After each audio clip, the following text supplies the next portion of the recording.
Morning. Morning. Oh, my headset. There we go. Now I can hear you guys. Good morning. Morning.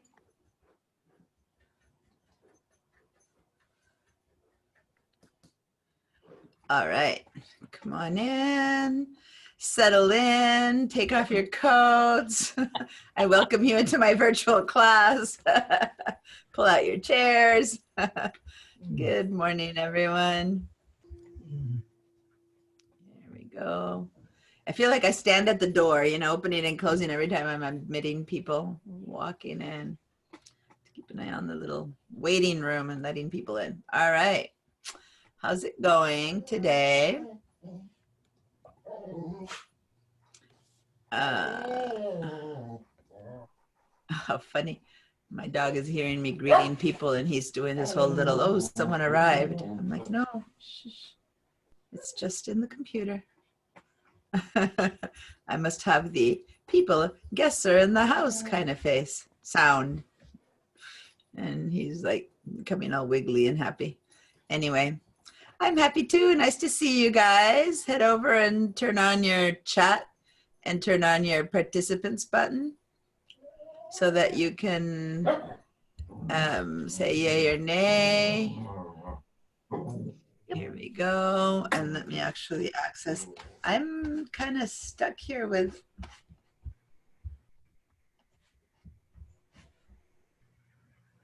Oh, that's what's happening. Okay. What? That is so weird. I put some new files in for you guys to to download, but they're not. Oh, there they are. I have some new files. I'm gonna wait. Oh, a bunch of people. Hold on. Admit. The moment I look away, 10 people arrive. There they go. Let me sign in.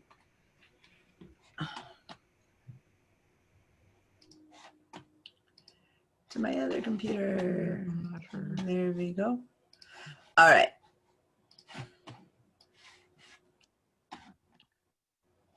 I'm coming. Remove, admit. All right.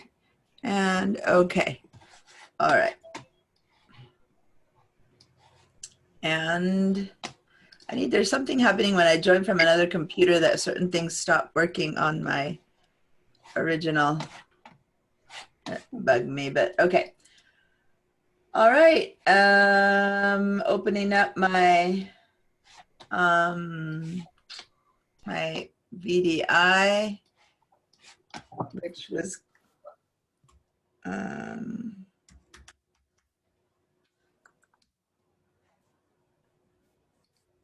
was not working yesterday for some strange reason.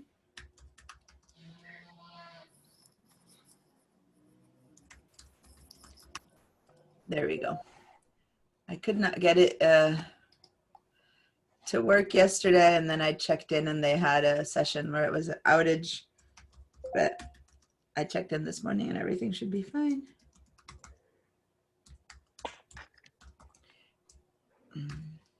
It's so weird. I've become accustomed to working in VDI now because that's where I have to demo everything, that I forget that it's not a problem. I just can show it all on my computer, but it's a problem for students who are on VDI. Okay, good. It's connecting now. All right. Welcome, everyone. Good morning. Morning. We have a couple less students who emailed me who are traveling. But other than that, everyone technically should be joining us. So go ahead and get in with your second computers, sign into the chat, make sure your names are recognizable, and when all of that is taken care of, which I look around, it is. Cool. I believe quite a few of you guys are here, so if you have a chance, with no hurry, because first we're going to be finishing up the whole swapping the faces page, but I have put a few more photos in the Google Drive, in the shared drive, in a file called download these, that those of you who are home need to download into your own computers. Those of you who are on VDI, they're right there. We can just use them. So for the computer, for people who are in at VDI, no problem. But for those of you who are home, I'm signing into my Google Stream Drive. I got a new pop-up I've never gotten before in Photoshop. What's that? It says skip loading optional and third-party plugins, and there's a yes and a no. Well, do you know consciously if you've downloaded any plugins? No, I haven't done anything different than any time before, and I never got that before. So then say skip. Let me explain in case people want to know what that is. Sometimes you can buy from certain people design plugins, which is little pieces of programs that add themselves to Photoshop to perform certain functions. So some people, instead of making their own,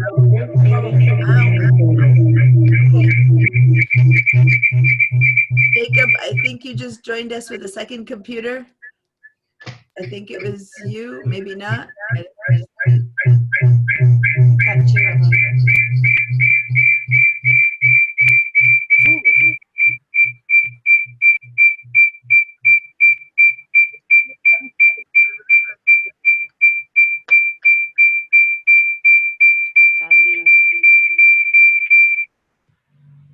Sorry. Okay, who was that?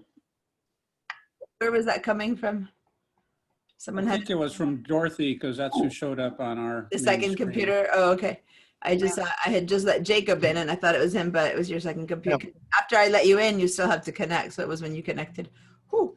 Okay. Was it, you guys could hear it too, right? Yes. Not just me. Because I was going, can you guys hear it? But over the noise, no one could hear anything. Yeah. All right. So let me explain. When you connect to your second computer, just when you connect, it'll say join with audio or not, and just say do not, and then it asks you again, you really mean it? Are you not making a mistake? And you just have to say continue, like don't join with audio. It just really wants to connect you to audio, and if you could just go nah, just continue, then the audio does not even connect on your second device. Okay, now if it does connect, then you have to go down to the microphone and go up that little menu that pops in and say leave computer audio. So it's like you have to do it after. It's not just about turning the sound down, it's about leaving the computer audio on the second one. Okay, so plan A is don't join, but if you did join it with sound, then everyone go check so you know where it is in case it ever happens to you. Go to the microphone, and next to the microphone there's this little arrow, and when you turn on that little arrow, right above audio settings there's a little leave computer audio. Don't do it now because I want you guys to have audio, but that's the whole, when you join the two things and one is making noise, the second one has to be disconnected from audio completely, and that would be the place to do it. Okay, and then everything is clean sound. All right, cool. So what I was saying is that with no hurry, those of you who are home, go ahead and open up your SBCC Google Drive and download a folder in the shared drives that has new photos. For everyone in our Photoshop VDI, I've already incorporated them to the photos that we're going to access anyway. So there.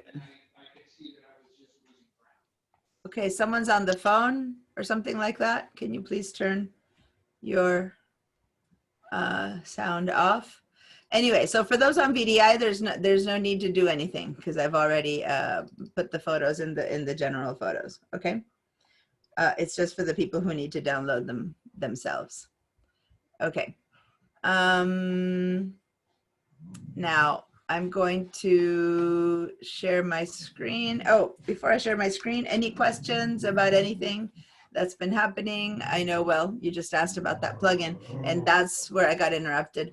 I didn't finish the question. Plugins are little apps that people might create to do certain things. Like some photographers, some designers design actions. I haven't taught you about actions yet, but certain actions that style their photos in a very specific way, and they sell you those actions, and you can import them into your Photoshop, and then you go click on that button and the photo looks like that photographer's looks, or stuff like that, right? There's many different kinds of plugins. There's plugins that make certain features work, like plugins that help you immediately print out. I mean, there's bazillions of kinds of things that you can attach to Photoshop, but you would have to have knowingly either purchased or downloaded from the internet something that would then go into your Photoshop. And then when you open Photoshop, it's just a feature of Photoshop. It becomes one of the things on the menu items. So that's what that question was. Oh, and so if you don't remember doing anything like that and you say no, then it just won't become attached. That plugin won't be working. If you remember doing something like that, you need to say yes for the plugins to work. But normally they just get incorporated and that's it. And you open up and you don't know, you have a new panel, you have a new button, like it becomes part of Photoshop. It's not like there's a special way to access it. You just have one more item on a menu that works because you purchased that or something like that. Does that make sense? That's what how a plugin would work to the program. Yes, thanks. All right. So make sure to go into the chat, everyone, and give a little hello. I have to make sure that everyone who is in I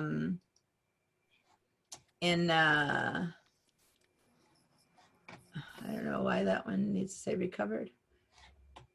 Who is in VDI? I'm going to make sure that everyone signed in newly to their stream, Google Drive file stream that you disconnected and connected. Okay, and if so, we're going to start trying to work on, we're going to work on that head that we need to move from face to not from face to face, from my bridge is not finding its photos.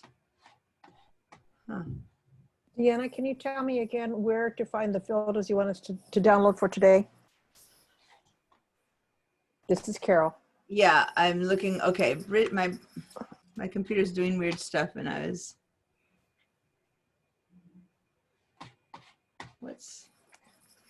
oh, there they are. Okay, I don't know. Okay, there might be trouble because my bridge is going so slowly that I might have a slow connection or something.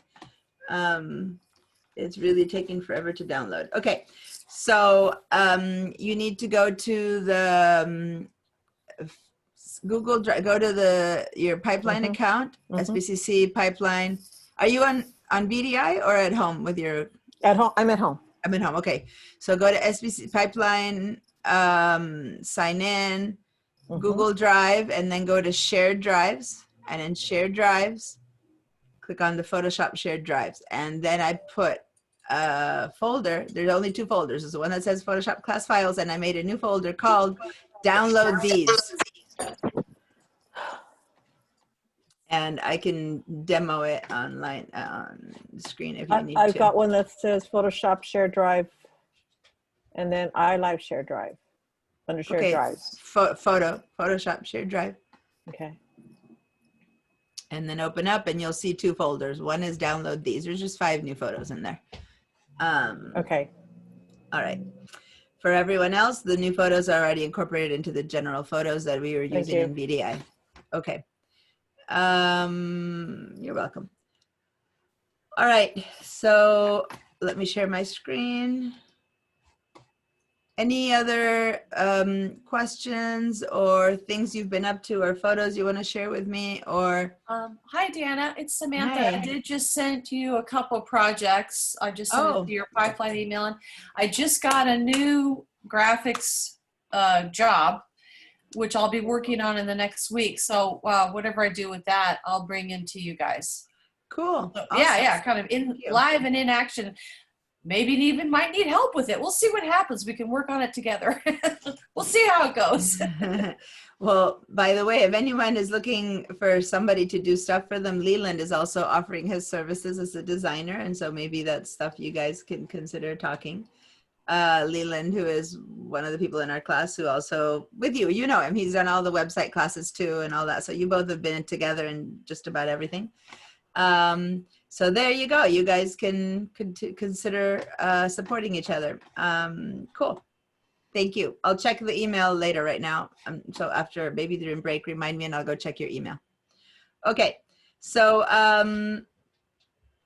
let's go ahead and open the 2 photos that we're going to be working with today, which are the group shots. And I have one on each end. I have one there and one here. But the thing is that if you try to open one and then another, right?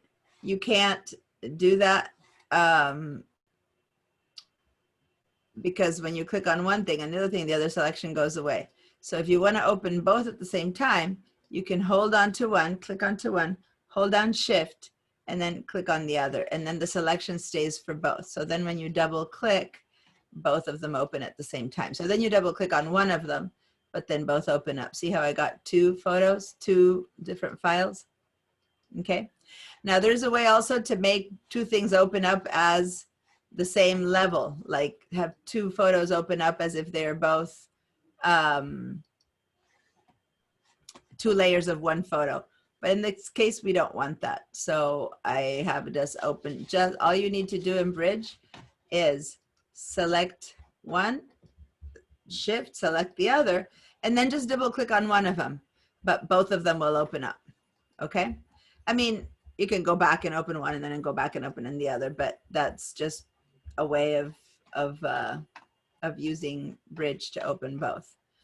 Okay, so now hopefully in Photoshop you have both of these open as 2 separate shots.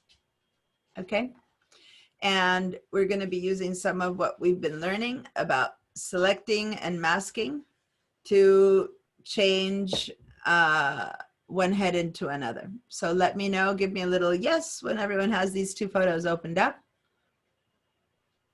And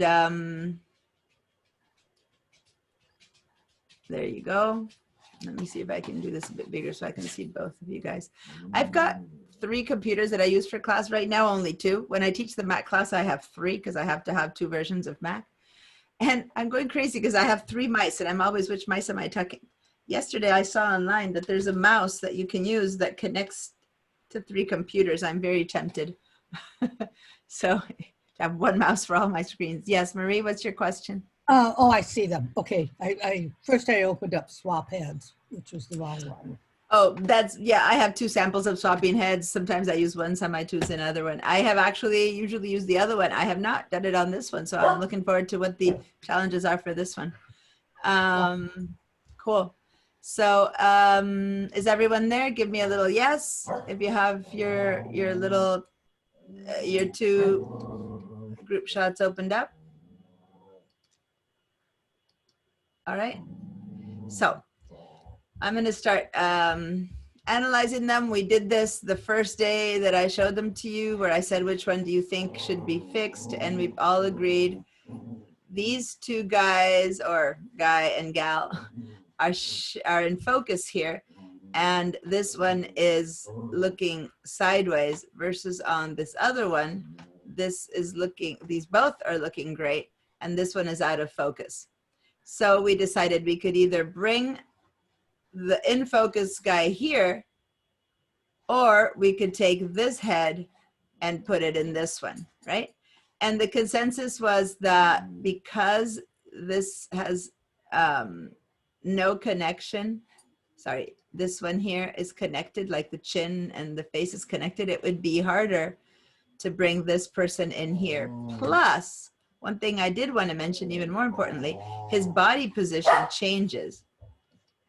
In this case, the fact that his in the other one, his neck is over her, a little bit, a couple of inches into his shoulder means that his neck kind of goes in this direction and his shoulders are pretty similar, but you have to look for the most identical possible choice.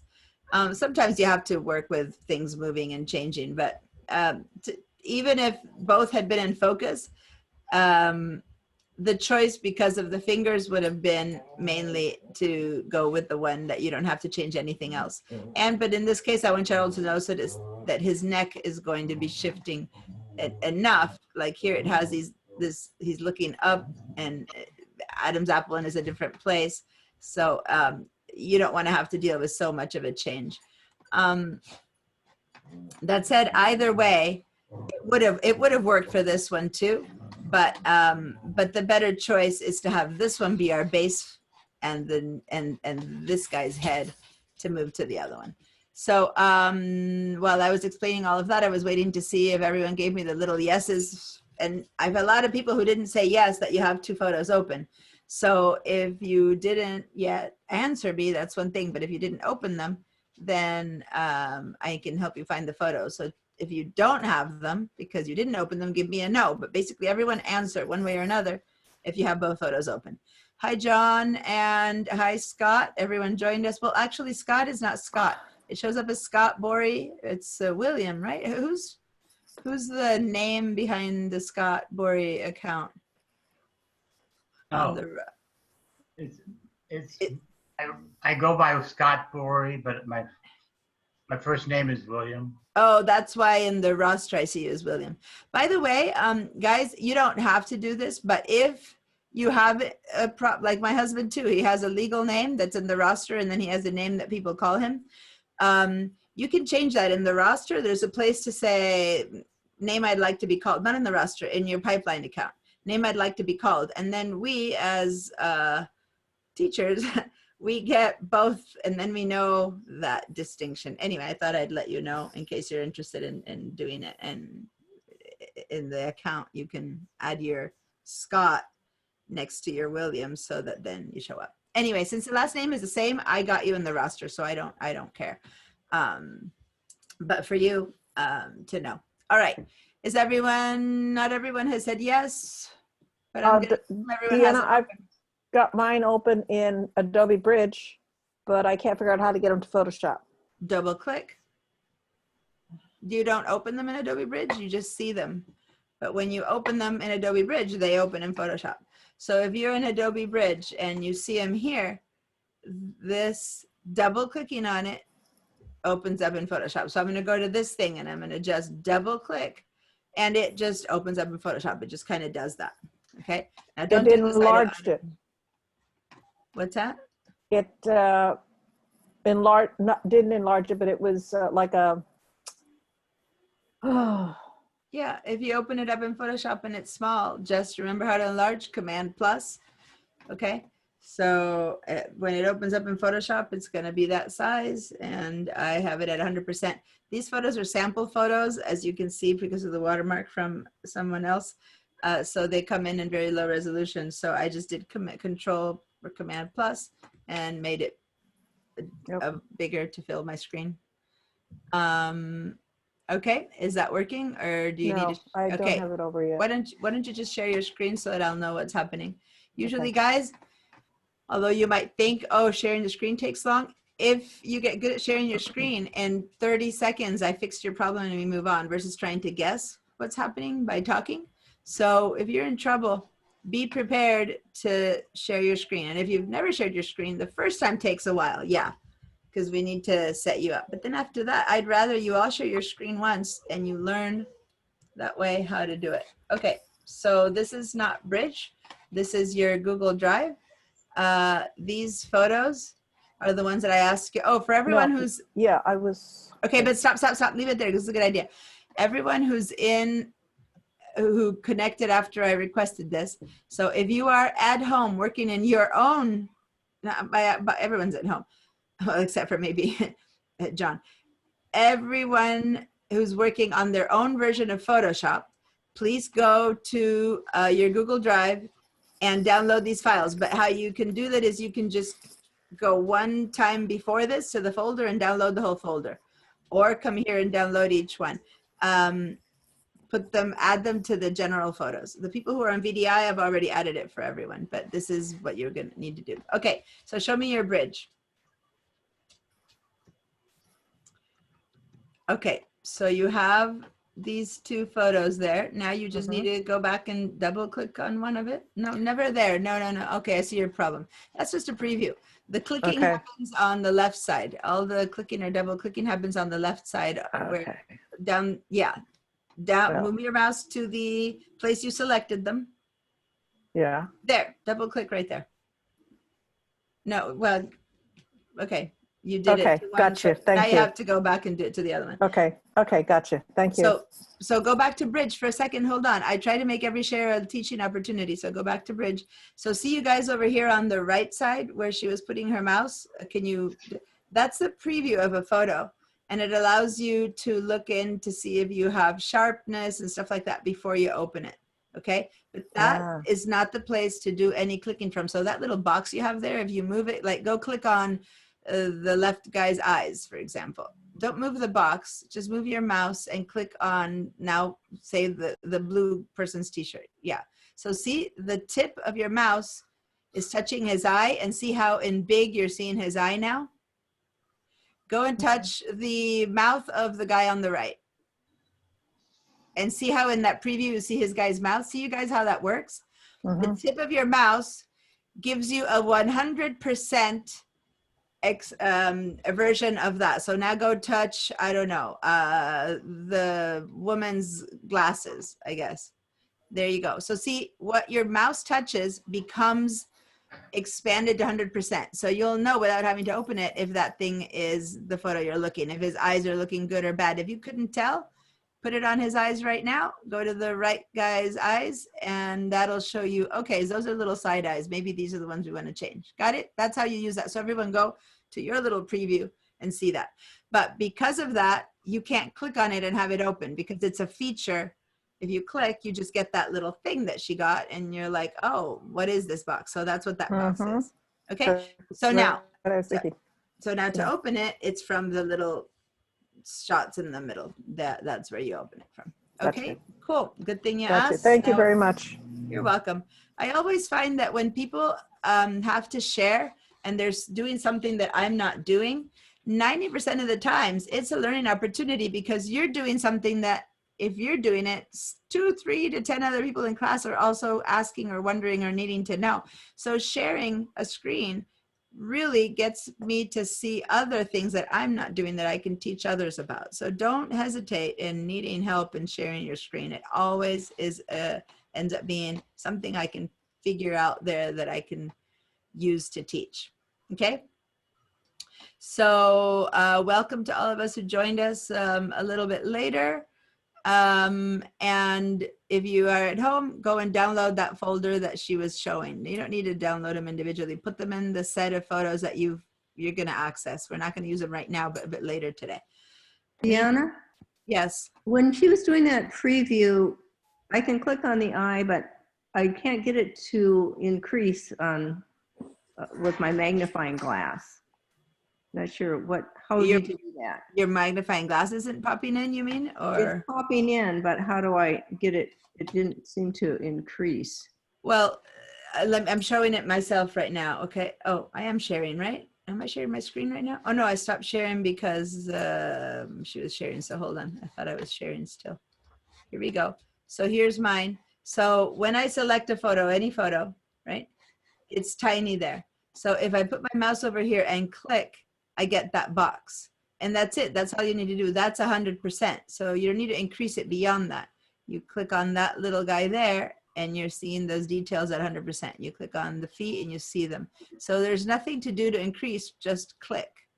Okay. Okay, thanks. Okay. So some photos are very high res photos. And so when you do the same thing, so I'm going to go over to this one and you see something from afar, like right there. I'm going to click and then you can see. So, and then yes, you could just move it around like this. You don't need to be clicking. You can grab the thing and just keep moving so that you can go see everyone and everything. But for the most part, Usually you just want to go check on the people's eyes or faces or that kind of stuff is usually the typical thing we want to do. Okay. All right. So everyone in Photoshop with both files open? Yay. Yes. Cool. So the consensus is we're going to go to group shot 2, leave it, throw it away for the rest of them, but take his face, put it in here as a second layer, and then we're going to try to merge and match all of the stuff to make it look like it's his actual face.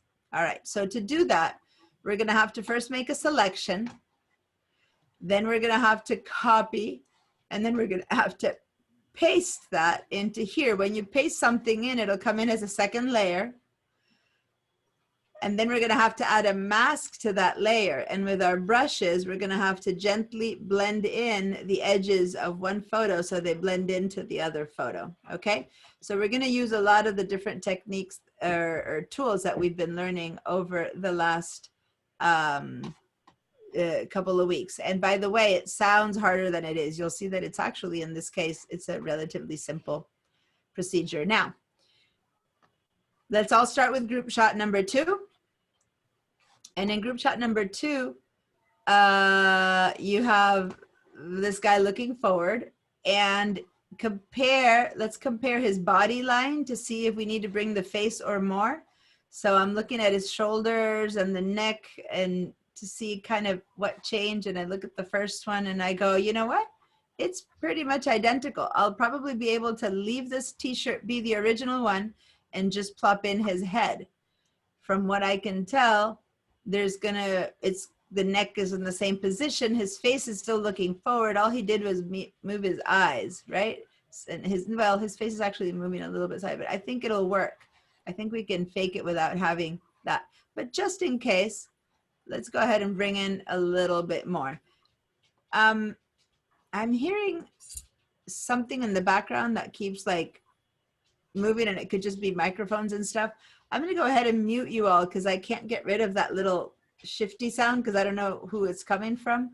So now, just so you know, everyone is muted. That sound is gone. I don't know where it came from. So if you need to speak to me, you have to unmute yourself. So everyone know that you're in mute mode, because sometimes people think that they can speak and I've just muted everyone.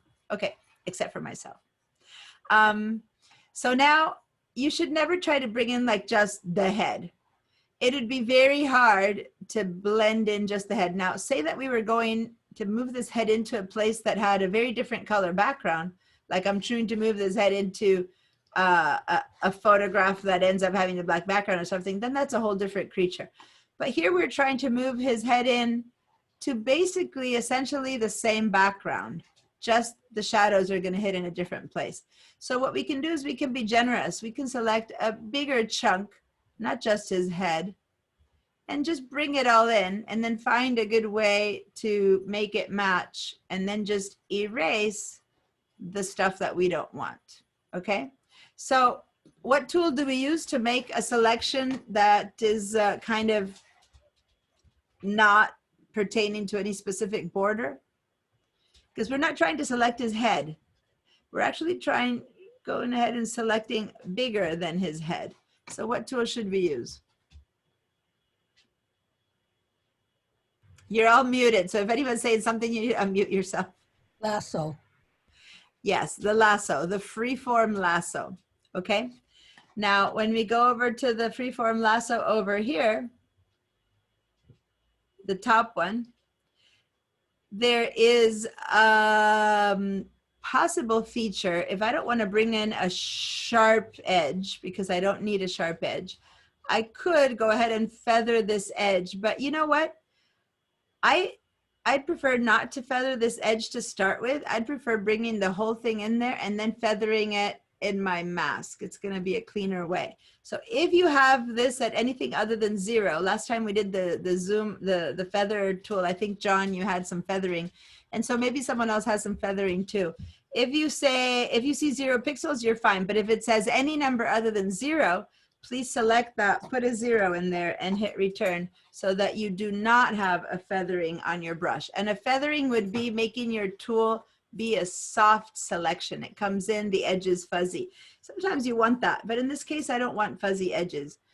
What I want is to give myself enough leeway, like this much all around this person. I don't want to select his head. So now that I'm ready to go, I'm going to just click in here and I'm going to start selecting a pretty big chunk just so that I have a chance to match and let go. Now say that I did that and I kind of wavered and did something like that. It wasn't so good. If you start all over again, you have to start all over again. But if you want to start with what you've got, hold down the shift and then add some more, right? So you can do like that and add some more in there and add some more in there. Because otherwise, if each time you do it not too good because you did that, then you have to start again and you'll get it wrong in some other place. So just do as best as you can. And I'm going to do kind of a too close one there. Hold down your shift and then add some more. Does that make sense? So remember how you hold down shift to add things? So go ahead and add until you get a whole bunch around the guy. And if you get too much, we'll take care of that in the masking. Yeah, what's the question? Can you turn on your light on your icon so we can see a little better? Oh, yes, thank you. The little spotlight Yeah. thingy. Yeah, there we go. Okay, so once again, what I'm doing here is I'm gonna select and deselect to start again. So here's my tool. And what I was saying is I don't want to go close to him. I want to go far. But if in your initial selection going far doesn't cut it, then you can also fix it by taking away. Now, if you went too far and you got something like that, because you know, mice is hard, then just option and get rid of the chunk that you don't want. So you don't want to bring any of her, you don't want to bring any of the cup. You know, we just kind of want to bring him and a bit of all the stuff surrounding him. This might be a little bit too much. Normally I know myself enough that I know I could bring less than this, but when you're first learning, it's better to bring in too much than too little. Okay. So now that I've got a good selection and everyone hopefully has a goodish enough selection of this guy, now what we need to do is we need to copy. So you can copy by saying Control C, or you can go ahead and go up to, where would it be? Edit, copy, right there. Okay. If you're on a Mac at home, it's Command C. All right. So that's been copied. Now let's head over to, sorry, I've been doing this as a sample on the wrong one. I went back and forth. We need to copy the guy that's the good. I went back and forth showing you stuff. I need that copy to be happening of, I want the good eyes. I want the good face. So I came to group 2 and let me start all over. This is where I want that selection to happen, on the good face. There we go. So if you guys had done it on the right face, that's fine. I had ended up doing my final sample on the other one. So on group 2, we've got this guy. So copy that or edit, copy. This is one of those things that I want you to begin learning. The shortcuts for copy and paste are, we use them so much. And deselect, remember what deselect was? Control or Command D for deselect. Okay, those we use so much that it's really good to learn them. Okay, so we have this copied. Now we go to the group shot 1, where I have the side eyes, let's say, and now I'm going to paste. So Control or Command V, or edit, paste. And here it is, Control or Command V, edit, paste. And here he comes.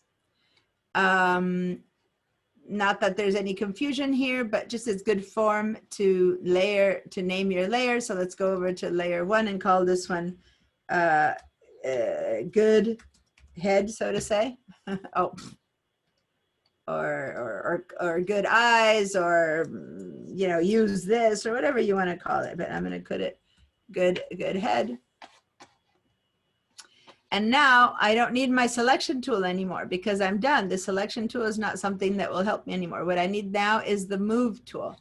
So I'm going to head up to the top, and remember that the quick way to get these tools is to learn their little keys. And if I don't want to have to move my mouse there, I can hit the V key for move. Okay.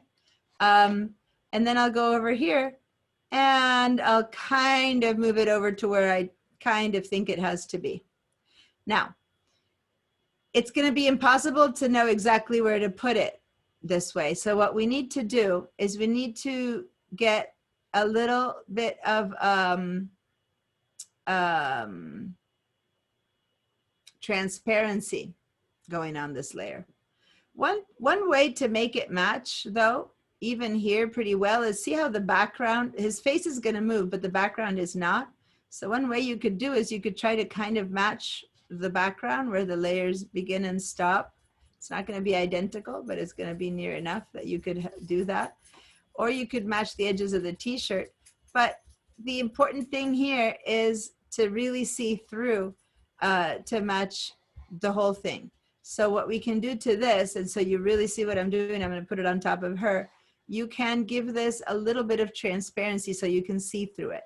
So on this layer where it says opacity 100% up there, go ahead and click on that and bring the opacity down, and see how I'm beginning. The more opacity, the more transparent it gets, until finally at 0%, it's not even there. So this gives me a way to make the layer a bit more transparent. So all we need is a little bit of transparency, like maybe 75%. So now when I move it back, I can actually begin to match to make sure that everything is going in the right way.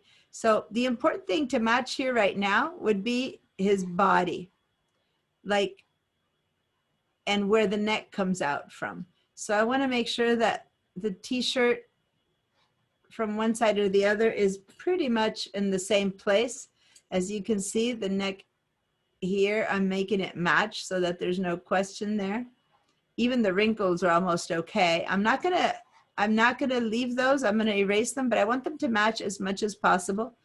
Over here, the t-shirt is a little bit lower. And if you need to keep, you know, going up and down again to really see what is which is the new one and which is the old one, you can keep playing around with that. 75% tends to be a good one for me. And I'm noticing that one head is a bit more tilted than the other, okay? So because of when I put this t-shirt line there, it's exactly right over there. It's up by, I don't know, an 1/8 of an inch. Same with his head. So one thing I can do is I can tilt this head to match the tilt that the original background head had. Okay, so of all things, I haven't taught you yet how to use the feature that tilts. So it's the transform. And let me just show you, by the way, I'm going to make it 100% so that you can really see what I'm doing. And I'm going to move it over here so you can really see what I'm doing, because otherwise it'll be hard for you guys to see. Oh, I'm going to move. Okay, so, whoa, why is this guy? Oh, it says 100%. Okay, so I'm going to go ahead and add, it's Control or Command T, or Edit Free Transform. See how there it says Control T? Free transform. That's what we want. That's the tool we want. And just watch me for a minute. This tool, and I'm going to put it somewhere where you can really see it. See how it has these, on the dark, you might see it. See these handles that pop up? You don't need to move it out. I'm finding a place where I can show you what the tool has, these bars, this bounding box around it. And if I put my hand on the outside of any of these four corners, or anywhere, it gives me a little double-headed arrow, and now I can click and move my image, tilt it, okay? So I'm finding that to match my one head to the other, I might need to do a little tilt. So now I'm gonna bring it back to where I had it before by Control-Zing. Now I have it in the right place. Oh no, it's not in the right place yet. Let's move it back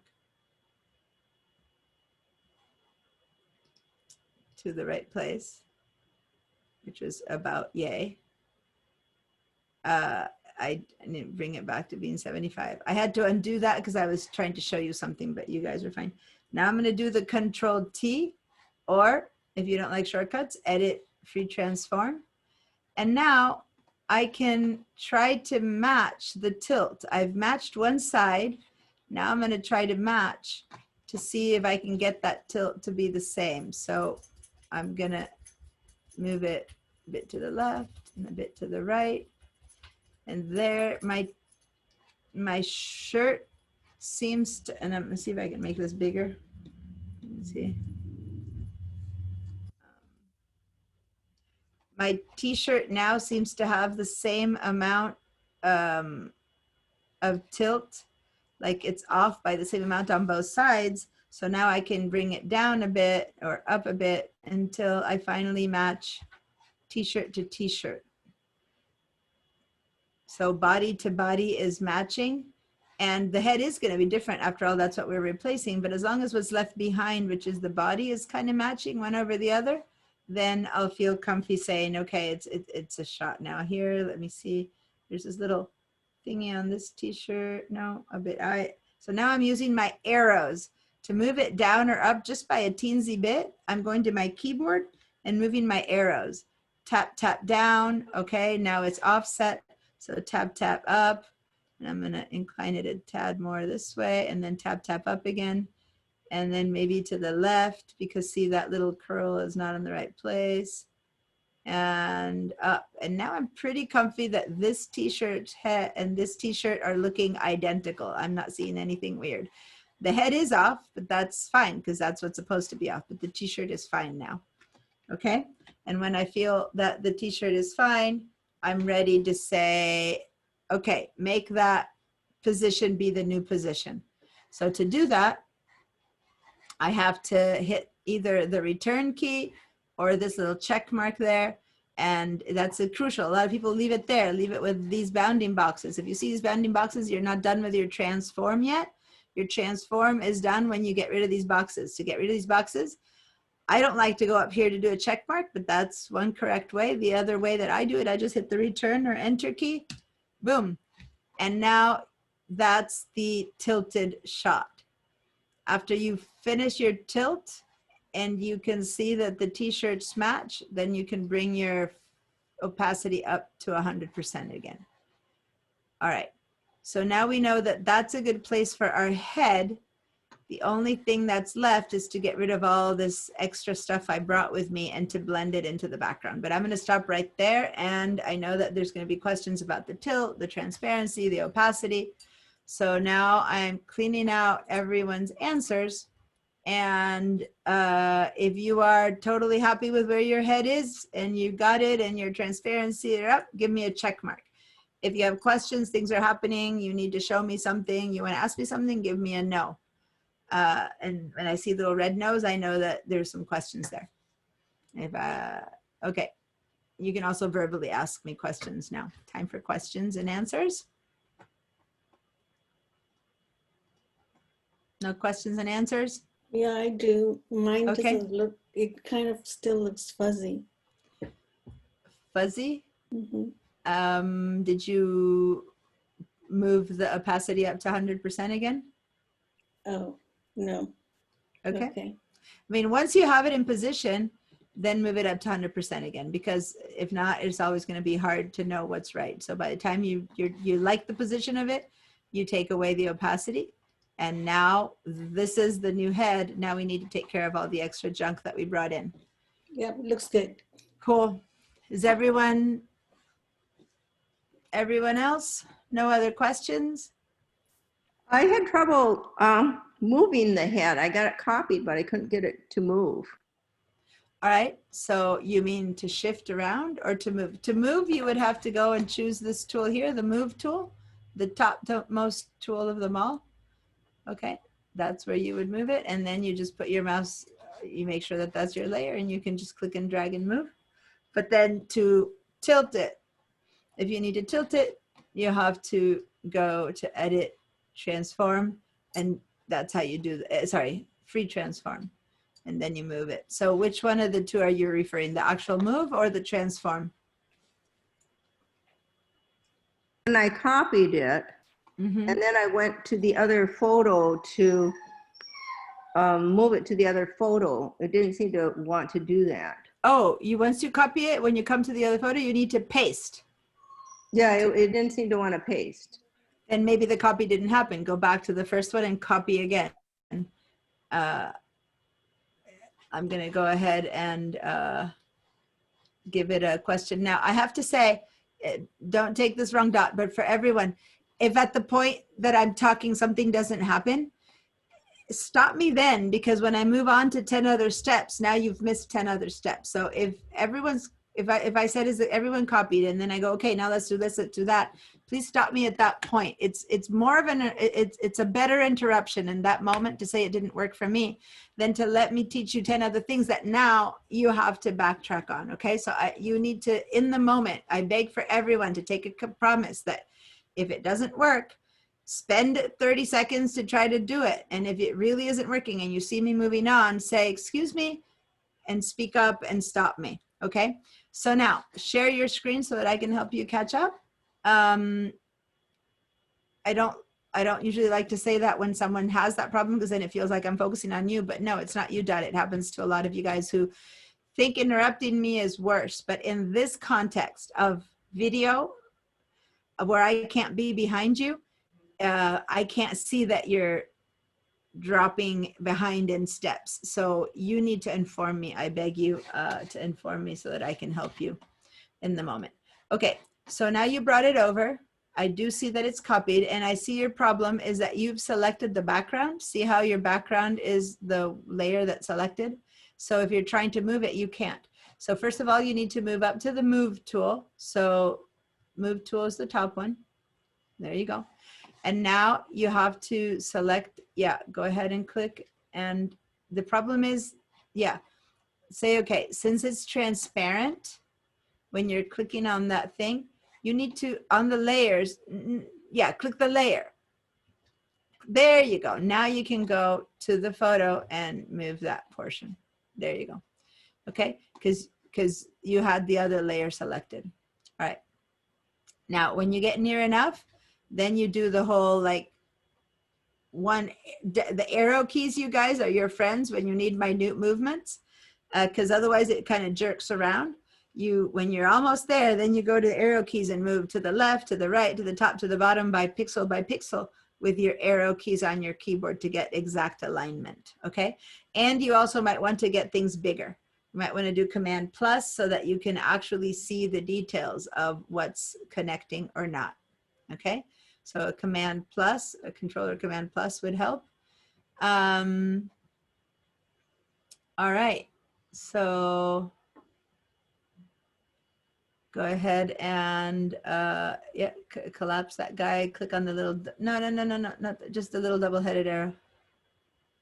Click on, there we go, so it collapses. Okay, so now, now that you're bigger, now you see that your shoulders are quite a bit off. So go ahead and tap with your arrow key now and go up, up, up, up, up, or down, down, down until you see the right one. Yeah, up, up. Okay, so now your left arrow is doing fine. And the right arrow isn't going to align better because it's tilted. So that's why we need to go and do the edit or Control T or Command T if you like shortcuts. Otherwise, edit, transform, perfect. And now put your mouse outside of the bounding box. Yeah, and see how now tilt to the right or to the left. No, don't touch the bounding box or you'll distort. Right there. Click and drag. Yeah. And now drag to the right or to the left. It looks like it's the other direction. Okay, so up now instead. Up, up, move your mouse up to tilt it in the other direction. Nope, move, yeah. Keep moving your mouse up. It needs to go in that direction. Yes, there we go. So perfect. Maybe move a little bit higher up. Okay, so you've got the angle. Now with your arrows, move the whole thing up again. Up, up, up a little bit. Keep going up. There you go. Maybe one down now. And that looks about right. See how your t-shirt's almost identical?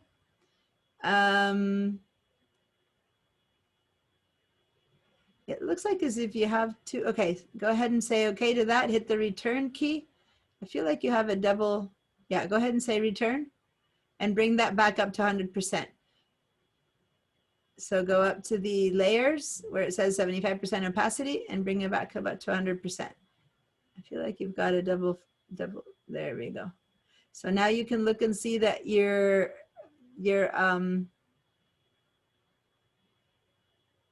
feels like you made it smaller. You made his head smaller, I think. Don't you think, you guys? Because I'm looking at your backgrounds. Let me compare it to mine. Your background should be almost matching. Yeah, I think that when you were doing the first time you transformed, you might have grabbed one corner and made it smaller. See how your background is quite off? His head is smaller than the original head.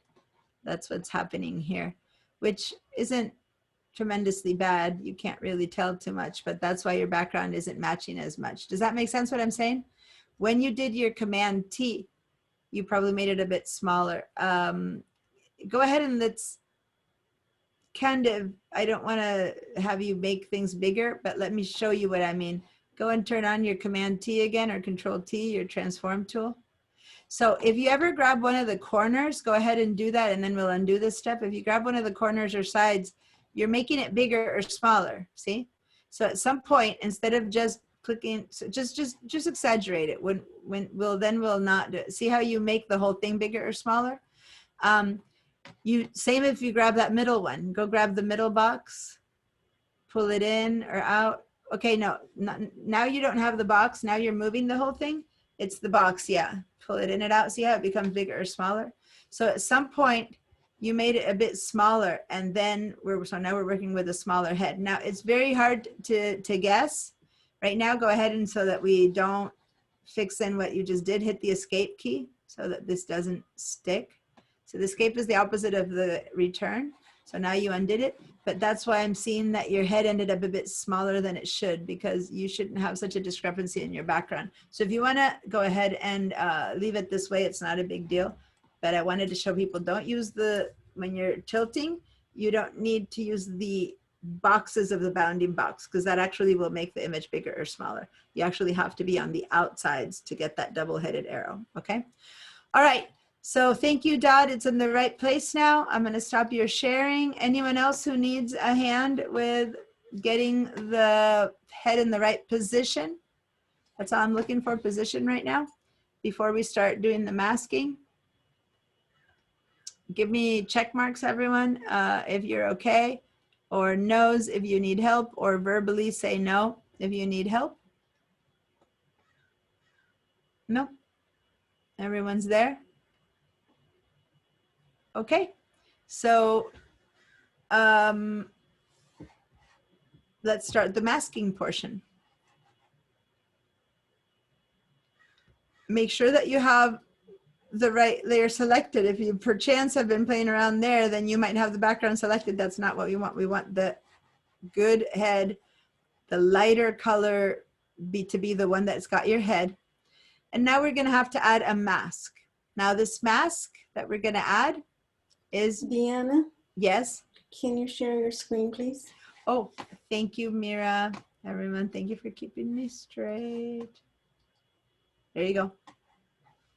So what I was saying is to make sure that when you click it, that no one has clicked on the wrong thing. The layer that we need to have selected is the good head, or the floating head, let's say. That's what I should have called it, the floating head. Have that layer selected. And now we need to add a mask to this layer. Now we're going to add a mask, and it's going to do nothing to it until we start painting and brushing into it. We're just going to add a mask. So it's going to be, remember there were two types of masks that I taught you about. I taught you about the layer mask and the adjustment layer mask. What did each one of those two masks do? And this is when I miss my blackboard, where I could write things there to keep you guys visually remembering things. But we had the layer mask and the adjustment layer mask. Does anyone remember the difference between one and the other? Well, with the adjustment layer, you can make changes with color, hue, saturation, Mhm. that kind of thing. To a portion of the image, To a right? portion of the, right, exactly. And what's the layer mask do?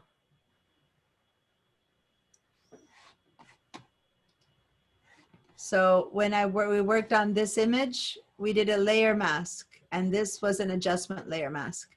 So the original here got cut out of its background. That's a layer mask. Versus in this one, the adjustment layer mask adjusted one portion, but we never cut anything out. So here we took the background we had and made it blue. Here we took the background that we had and we got rid of it. So this is a layer mask and this is an adjustment layer mask. So which type of mask do you think we need in this case? Which type of layer mask do we think we need in this case? Do we need to get rid of this background or do we want to change its color? We're definitely going to need to get rid. Yeah, okay. Thanks. So I'm just turning this one off. So this is what we have in here. We want to keep his head. We don't want all this stuff. We want to blend it in. So the type of mask that we're going to need for this layer is the layer mask, meaning the mask is going to appear right here. The adjustment layer mask appeared above. The layer mask appears on the same layer. The tool is the same one. We go down here to the bottom of our screen and, oh, let me put the tool, the bright spotlight on my tool. There we go. So we head down to the bottom over here and the layer mask is going to be the one that looks like a rectangle with a hole in the middle. The adjustment layer mask is the round one. We want the layer mask, the rectangle with the hole in the middle. Click one time. And there you go. We've added a mask to my layer. That's a layer mask. Nothing's happening yet, but we've added a layer mask. Okay? Everyone, it's this guy right here. This is the layer mask. This is the adjustment layer mask. This is the one we want. Click one time and only one time, and you should have one layer. Now, if perchance you click the second time and you've made two, we don't want to. That's a whole different creature. That's a vector mask. So now you need to go back and say Control Z to get rid of the other one. You want only one mask. Okay. All right. I'm going to go ahead and make this a bit bigger too. You guys to see what I'm doing next. Okay. There you go. Now you can see my mask and my image as big as I can make it. Okay, is everyone there? Y'all have your layer masks? Some thumbs up and some stuff. Okay, great. So what tools did we use to work on our masks? When we wanted to make it black or white, what tool was it that we used? I don't want to. The color panel to the left, the black and white color panel to the far left. Okay, that's the colors, but what tool did we use to put in, and I'm trying not to say the word, to put in the black or white? What tool did we? The brush. Okay, so I kept wanting to say, what did you paint black and white into? But if I said paint, the brush would be obvious. I was trying to, so I was going to put it in. Okay, so you have to paint some black or some white in here. We're going to paint white to see everything, and we're going to paint white to hide what we don't want to see. So if we don't want to see these edges, we're going to have to paint black over the area of these edges. Does that make sense? But we don't want another sharp cut in here. What we want is to gently diffuse these edges so they softly blend in to the background. So we're going to go get a brush. So the shortcut for the brush is B. Okay, right there, the brush tool. In case you like to find it, there's so many things that look like brushes though. I think it's safer to hit the B key on your keyboard to get the correct brush, which is this guy. See how it says brush tool B? Okay, hit the B key. The next thing we need to know is make sure that we have our black and our white there, which just in case you have anything other than black and white, you might have a dark gray and a dark light white and you don't know. The way to make sure that these are truly black and white is you click on this little tiny little icon right above it. Okay, let me see if I can zoom in here a bit. Yeah, I can. So there's that little icon here forces, by clicking on it once, that this is true white and this is true black, okay? Because you could have had an off white and an off black. If you're in a mask, you don't have colors. It is always black or white. There's no colors in a mask, so there's no choice, but they could be off white, off black. So click on this to make sure you set this to true black, true white. And then remember that to switch foreground and background, you can click here and switch, but I hate that. This is going to interrupt my flow if I have to come back down each time I want to paint black or white. So what was the shortcut to make this thing happen that I'm doing, which is switching back and forth? What was the shortcut for that? X. The X key. So now I'm going to move my mouse out and notice that every time I hit the X key, there it goes. Now I've switched them. Hit X again, I'm switching them. So I want you guys to practice that. Hit the X key to see how it goes up and down, up and down. That's what we need. We need X key, up or down. Because now I'm going to be on the other end of this place painting, and I don't want to have to come back down here every time I need white, and then all the way there and back down here to switch when I need black, you know? So the one thing that might have happened by mistake, and it always happens, so if it happened to you, is you might have clicked in here. If you click on one of these, which you should not, but if you did, what you're going to get is the color picker. And let me bring my whole thing up. The color picker is going to pop up. And I know this happened to about half of you guys, because I know people tend to want to click on the box. So you have to say cancel. So once again, this happens if you click on, instead of on this little guy or on this little guy, if you click on the box, you get the color picker and it's telling you to choose the color. So do nothing but cancel, and be aware that we never click into these boxes if we're not looking for a color, which we're not. We're looking for just black or white. So cancel the box, and then never touch in there again unless you're choosing a different color, which we're not right now. All we want is to flip from black to white. So it's this little arrow. Okay, so everyone's pretty clear about that. You canceled your color picker box. I You have got a black. question, Deanna. Yeah, So I can't scroll down far enough to see the black and white boxes. oh, I'm trying yeah. to figure out how to do that. Yeah, sometimes your window isn't big enough to see that. So up here on the Yeah. top left, see that little double-headed arrow? Oh, okay. Click on that, and that'll make your double-headed arrow, all your tools become doubled, and then Oh, the there we box- go. Okay, thank you. So then you can switch back and forth. When it's in this mode, here Uh-huh. you switch back and forth, and down here you confirm that they're black and white. Okay, It went down to the bottom. Okay. perfect. So that's your black and white, and that's your switch. So yeah, Okay. for anyone whose window is too small to see all the tools, which in my case I'm seeing them, but other times, like at school, for example, where my resolution of my monitor is different, I don't get to see all the tools. So you can double up your tools. They show up. Okay. Okay. All Great. right. I'm going to leave it that way now, because quite a few of you might have that. Okay, so now I'm ready. Her circle's pretty big too. For the paintbrush circle, how do you increase and decrease the size? I forget that. Yeah, so that's the next step. So first we got we reminded you guys about black or white. The next thing we need to do is confirm that our brush is the brush that we need. So we need two things on this brush. We need it to be a certain size and a certain hardness. If it's a hard brush, it's gonna give me some lines and chunks like that, which I don't want. So for this, I need a very, very, very soft brush. And I want it to be a certain size. Right now, the brush will be the same size as the last time you used it. So for some of you guys, it's very big. For some of you guys, it's very small. The number here tells you how many pixels your brush is. So if you have a brush that's, 400 pixels big, it's a very big circle. If you have 1 or 2 pixels, you're just seeing a little crosshairs and you're wondering, where's my circle? It depends on the number you have there. So you can make it bigger or smaller by going to the keyboard, and it's the brackets that are to the right of the letter P, the square brackets. If you make the bigger or smaller, you can make it bigger or smaller with those brackets. Okay. In, up and down. That's how you get your brush to be about yay big, should be about right.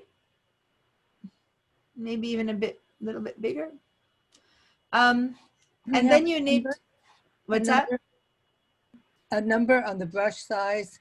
The number I ended up with is 90, but I want you guys to learn to gauge yourselves kind of what you need and test and trust. So I don't want you guys to necessarily imitate my number because I might not be right. I'll test it and then I'll go, oh, I want it bigger or smaller. But I'm going to start out with something about yay big, which is 90 in my case. But the important thing is the softness. So now there's a shortcut for both softness and size, but I'm not trying to confuse you too much right now. So I'm going to have you guys just do the hardness from up here. So I call it softness, but really the question is hardness. It says whatever it said last time you used it. In my case, it says 85%. I'm going to drag this to 0% hard. Zero, if you understand that instead of zero, it's not softness, but hardness, because when you say 0% hard, it is as soft as you can make it. So it's a fooey, bluey brush like that one. 100% hard would be a very sharp brush like this one. So we want it to be 0% hard. Okay, so now we have a very diffuse brush. If you look up here, see how my brush has changed, how it looks before when I have it 100% hard. See, it's a very sharp little circle. So it kind of shows you right now that it's a very soft little brush. So that's the brush I have. I'm going to come back here and actually I'm going to make my brush bigger. I think I'm going to need a bigger brush. So now I moved it up to about 125 pixels. Okay, so I'm not clicking on anything yet. I'm not, using my mouse. I'm still just positioning it and making it bigger or smaller. So I haven't done any painting yet. But I want to ask if there's any question about getting your brush to the right size and shape. Please ask me. Mine didn't give me that option. It said some preset type thing when I went up there. To the brushes. Hardness. You don't have size and hardness? You don't have those two? We don't want to go to this little folder right there. Those are different. Those are brush settings and whatnot. If that's where you went, you want to go to the little arrow to the left of this shape. That gives you this box. That's a different one. So, or if you go to the brush itself and you click on that, it says presets and stuff like that. You don't want that either. You want that space right here in between the brush looking thing and the other brush looking thing. There's something here that'll look different than mine because you maybe have a small brush and a hard brush, but what you will have is a number. Okay, so that's the little arrow next. That's the guy that you click on, and you can make this 100%, 0%, and then this I had, I think, at somewhere over there. Did that fix it, Dot? Your sound I can't hear. I still can't hear you. You're gonna have to turn your sound. Since you're in Photoshop, the space bar doesn't work. Photoshop is your main thing. The space bar only works when you're clicked on the box of Zoom, and then you hit the space bar, and then it turns into turning off your sound. Yeah. I have my sound. I have my size, but then I don't see. I have my low size. It says. Go ahead and share. Go ahead and share. If after I show you one more thing, it still doesn't become clear, then you all should go, no, that's not it. I guess at what it is that's happening and tell you something. And if that doesn't help, then you need to share because that's the only other way. Okay. So, so look at what's happening, guys. And this is important. When you have a dialog box, and a dialog box in a computer is when the computer is asking you something, and it's asking you something when there's a possibility to okay or cancel. When you have a dialog box, nothing will happen until you answer. So you have to say okay or cancel to everything for, yeah, you're out of there. Now you moved out of that tool. Now you can get rid of it by clicking on the right tool, which is that one in the middle, the one that says 70 right now. Yeah. There you go. But see, she couldn't do anything because she had those things that said okay or cancel, and the whole computer turns blank and will not respond until you say okay or cancel. So if you see anywhere that, deal with those first before you can move on to something else. Okay, so move to the left to 0% hardness. Perfect. And guys, when you're done making these choices, you can just go click on some neutral, some like the gray part of the top or something like that, and that turns it off. And now you're ready to go. Now, you're not totally ready to go though, Dot, because in all of the back and forths, if you look at everyone look at her mouse right now, can you jiggle it? See how she has a little forbidden sign on her brush? I mean, she just chose the right thing, but she has a little forbidden sign. Move it so people see, again, that thing there. That's her brush. She doesn't have a brush looking brush.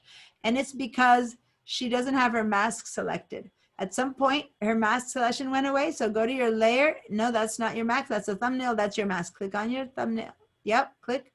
See how now she has white lines around her mask? Now her mask, now she's got her brush. Okay, so you have to have your mask selected or you can't paint in the mask. Now, that's why she was getting the little tools not setting up.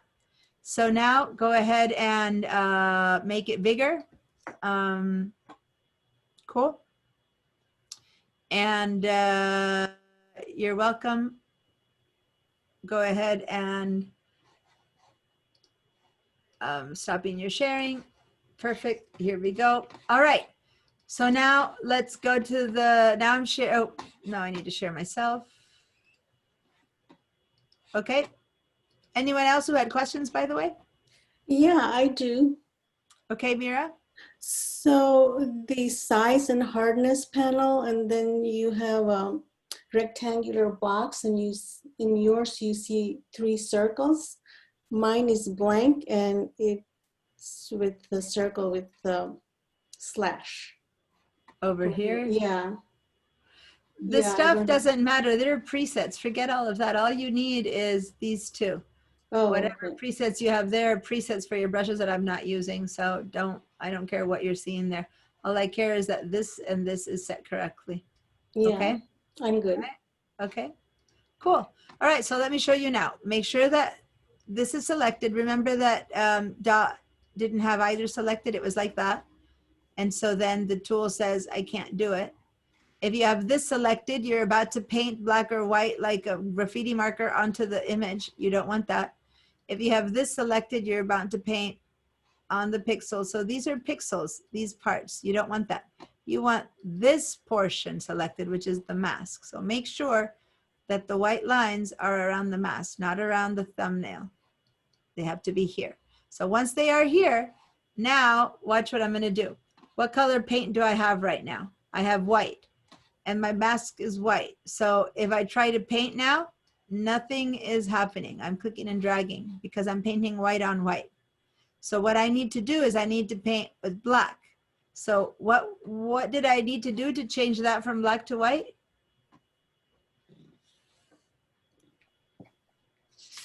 What did I teach you guys to change from black to white so I don't have to keep going there with my mouse? X. X. I'm going to hit the X. Now black is on top.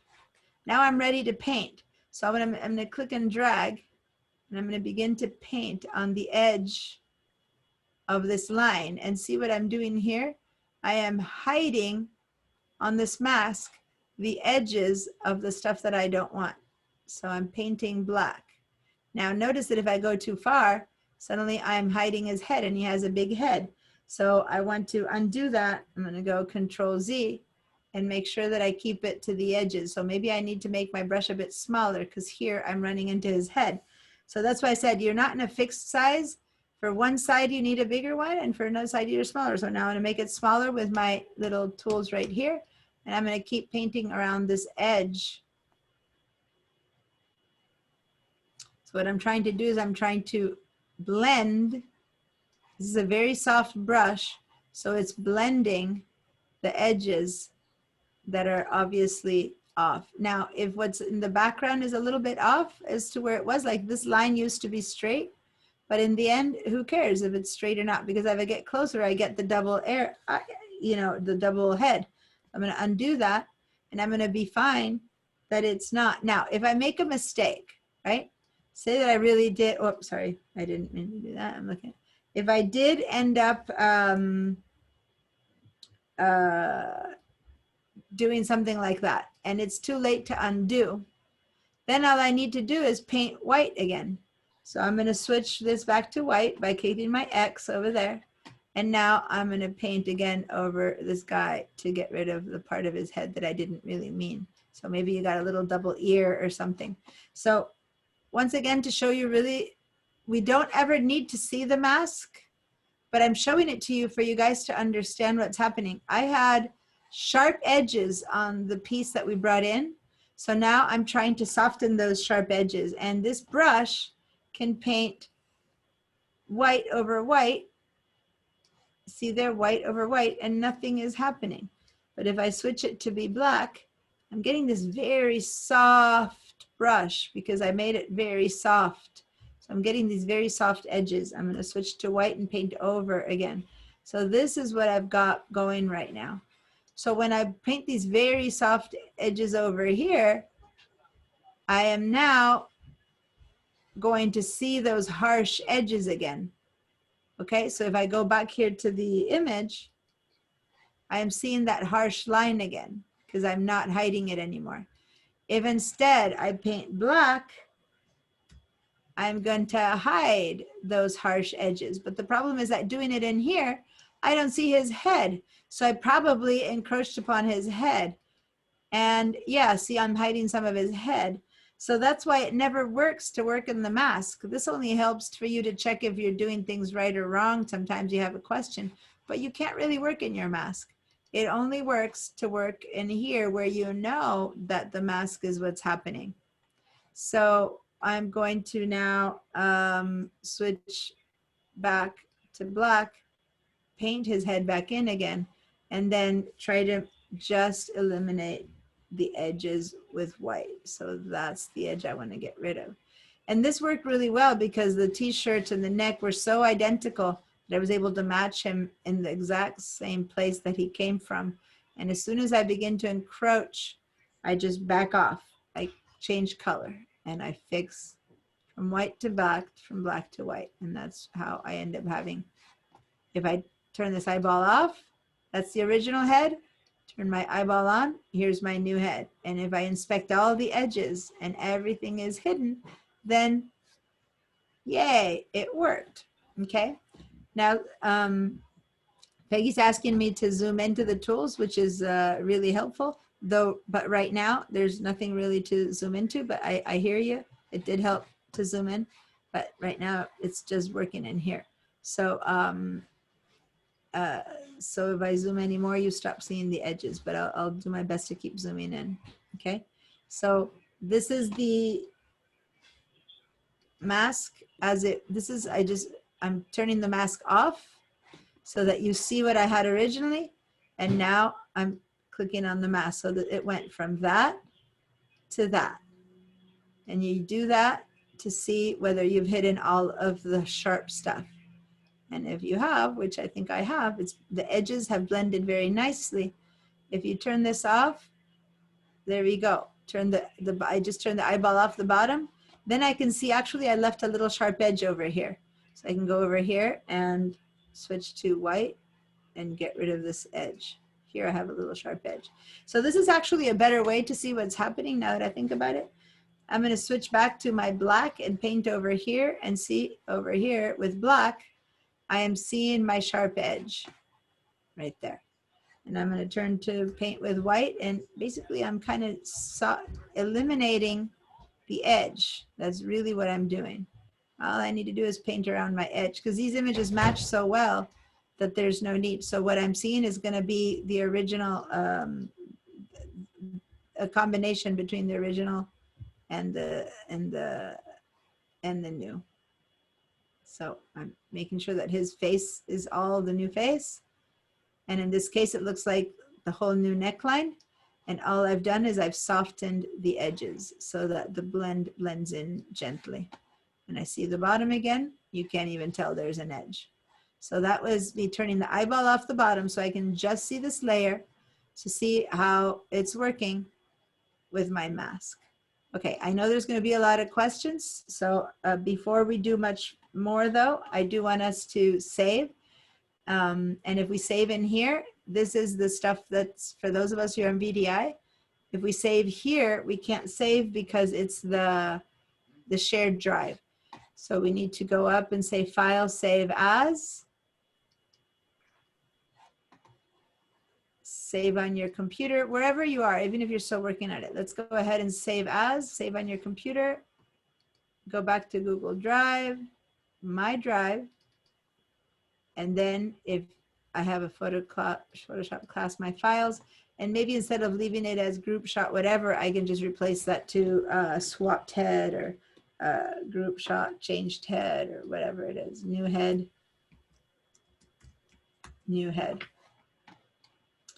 Save. Maximize compatibility, say okay, and now I'm on the new head layered file, and I won't lose it if something happens to the VDI, and stuff has been a bit wobbly, so I wanted to do that. Okay, any questions?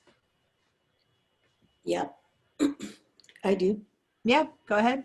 So everything emits from the center of the circle or the edge of the circle? Yeah, great point.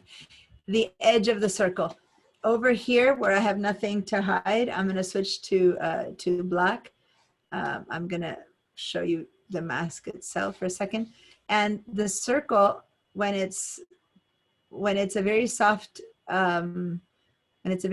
brush, you see how the center of the circle is the blackest part, and then as it goes outwards, it starts to get fuzzier, and then the edge is very fuzzy, right? If I just do a single click, that's the center of the circle is the darkest, and the rest is soft.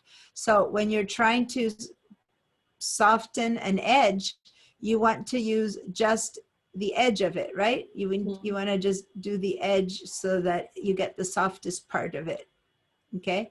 So you should have your, like the center point of your brush on the edge of, so I'm going to go ahead and here, let me get rid of everything and do it again. So here's my mask. I'm starting all over again. And for this, I'm going to have to see it. Hold on. I have to see my image. So I'm going to put my mouse not here, because then if I put my mouse here, I'm beginning to do this weird stuff, right? So I need to put it over here. So just the soft, like the center and the edge is touching. And I'm just getting rid of the edge. So yeah, great question, Mira. Thank you. So see what I'm doing? I'm approaching the soft side of my brush, which is this soft edge to the edge. But just the soft side isn't enough because I'm still seeing a bit of a dark hard edge. So then I'm going actually the middle point of my brush is touching the edge to make sure that that part gets eliminated. And then what's left is just soft. Okay, so I'm going to go around the whole edge of this way and eliminate the edge. And that alone should probably, here I'm leaving, I have to approach a bit more and then approach. And as soon as I just got rid of the whole edge, now I can just turn the bottom and see if it's done. And sometimes you might need other adjustments, but in this case, that's all it needed. So really working with this turned off, I didn't even think about it, but now that I'm showing it to you, it makes more sense because you can see what's happening to your edges. A lot of the times, if it's a bit more complicated, you really need to see what's underneath to make sure that it's matching. But over here, I'm noticing that I'm seeing a little bit of an extra top to his head. I must have gone a little bit too far. So I'm going to go ahead and make sure that I paint a little bit of white over his head to make sure that I have only one edge to his head. And there we go. I just had a little double shape there. Okay. So how's it working for you guys? And if you want to really learn it, by the way, do what I did, which is paint white over everything and try again. I mean, when you just do it one time, you only learn so much. And it's good to keep trying. So if you got it once, it's not like, okay, I'm going to stay still and not touch anything. Paint it all white again and try again until you find your comfort in it. Okay? Deanna, this is Carol, and I'm still having a hard time figuring out how to make the brush softer so that you've got that to make the soft edge. Okay. Do you have to make the brush larger? So go ahead and, no, go ahead and I'm going to stop my share. Go ahead and share your screen and I can show you on your own computer. I'm sure that's, as usual, a question for just about the other half of the class. So it's a great question.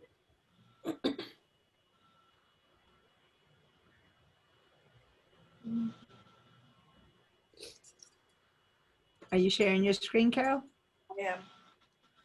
Oh, sorry, it was popping up behind my Zoom window. There we go, sorry. Okay, so yeah, you're right. See what's happening? She has a brush that is not very soft, so the edge isn't gonna blend in too well, okay? So go back up to your, to the top left where it says 25. Yeah, click on that. And your brush was at 52% hardness, so bring it all the way down to 0% hardness. Okay. There you go. Now you have a very soft brush, and now you have a very small soft brush, so your edge of softness is very tiny because your brush is so small. Think about what I just showed about it. There's only like a center that's dark and a little bit of of hardness. So by making your brush bigger, you'll have, no, don't go to any of those presets. I said before, those presets, see how your hardness went back to 100%? Forget anything that's underneath the hardness. Don't touch any of those. Just move your brushes up there. Those presets will not give you what you want. Yeah, so move that up and then put your mouse over the picture again. And then now you have to kind of undo what you did. So now what you need to do is you need to paint a lot of white around it. Bring all the image back, okay? So make sure to have white as your color and then just bring it all back in again. Yeah, because that edge is too harsh. Bring it all back in again, all the way to the end. Yeah. So everyone, just to practice, bring it all back in again, just to make sure that you know, that you get it right. Okay, and then now switch to black, and now just eliminate the edges of everything, the harsh edges. Okay. See that? It's a much softer blend, and there's more chance for one image to blend into the other, so there's less chance. And by the way, if you do it in one fell swoop and then you make a mistake, you have to do it all over again. So every now and then, raise your mouse off your button off your mouse, let go, and start again. That way, if something goes wrong, you only have to redo the last, you know, inch versus the entire circle. And now on the right side, you have a little, well, you need to move your image. The whole bottom is still sharp. You have to go, hold on. Yeah. And then do that to the bottom. Perfect. And then on the right side, you might have some left, and then go ahead and turn on there's a bit more of sharpness up on top. You see the above his ear. Yeah. All this edge.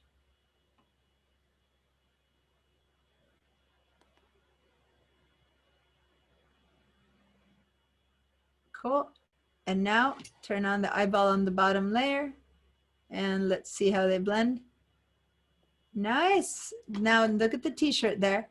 Looks like you need to reposition it a little bit. So what happened is that when you tilted, you went a bit overboard. So now go ahead and retilt. Go ahead and go Control T or Command T or Edit, Transform, whatever you, yeah. And now put your mouse outside and retilt so that there you go.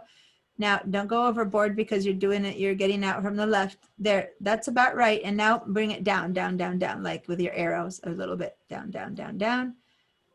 So sometimes it's easier to fix in post, right? So keep going down a bit because your t-shirt lines. Okay, now up, up, up, up again because you're going overboard. And try to match the t-shirt lines on one side. And then you can, yeah, oh, you were fine. So back up again, down. And now you might need to tilt a little bit more to the right because the right side one is still a bit off. Just a tad more to the right. Yeah. Yeah, there we go. That looks like it's pretty much perfect. So now you can give it ahead and give it a little return key or that arrow. And now go down and erase a bit more of that shoulder so that you have only the shoulder from one of the pictures. So go ahead and yeah, click over that shoulder. See how there's a little wisp on that t-shirt? Yeah. So put a bit more, yeah. There you go. So now you have only what you want. When there's a discrepancy, you want to keep only one, either the new one or the old one. So on the face, there's no discrepancy, but on the shoulder there's still a little bit of an after image, a little ghost. So go ahead and get rid of it so that you're left with just the new t-shirt. And there you go. Or in this case, you eliminated the new t-shirt and you're showing your old t-shirt. So that's all. And then that one seems fine. That one matched pretty well. Cool. Very nice. All right. Anyone else who has a question that it turned out okay, iffy, but not perfect, or the edges or anything? Any questions? Give me, everyone, I've cleared out your answers. If you got a good head, give me a yes, and then we'll take a break when everyone is on a yes. If you still have questions or it's working, but kind of working for you, this would be the time to ask me for help. So can you help me how to save this file? Yeah, go ahead and go ahead and share because it's the easiest way. So everyone who's on VDI, Mira's on VDI, so this applies to VDI. For anyone who's at home, just save on your computer anywhere, but you'll be asked also on your computer or on the cloud. You always have to say on the cloud. Okay, so go ahead and say file save as, actually, save as. Because if you, yeah, and now save on your computer and then go find where. So in your case, go up to Google Drive, My Drive, and then go find Mira's, I don't know where you're putting your Photoshop files. Do you have a folder for it or are you dropping them loose? There it is, Photoshop Fall 2020. 2 up, 3 up. Yeah, double click on that. And here you go, save. And okay. So you didn't have all the stuff we've been working in there, so you might have put the rest somewhere else, but that would be that sounds like the right place to put it. Okay, thank you. You're welcome. All right, any other questions, guys? Brushes, edges, see the mask, not see the mask? No more questions? I want to see check marks then. Check marks to me mean you've done it. I want everyone's head to look like the new head belongs. And if it does and you're happy with your new head, then give me a green check mark. If you're not happy with your new head, something seems off, give me a no. Yeah, I'm having just a little trouble with the brushing. Okay, so give me a share.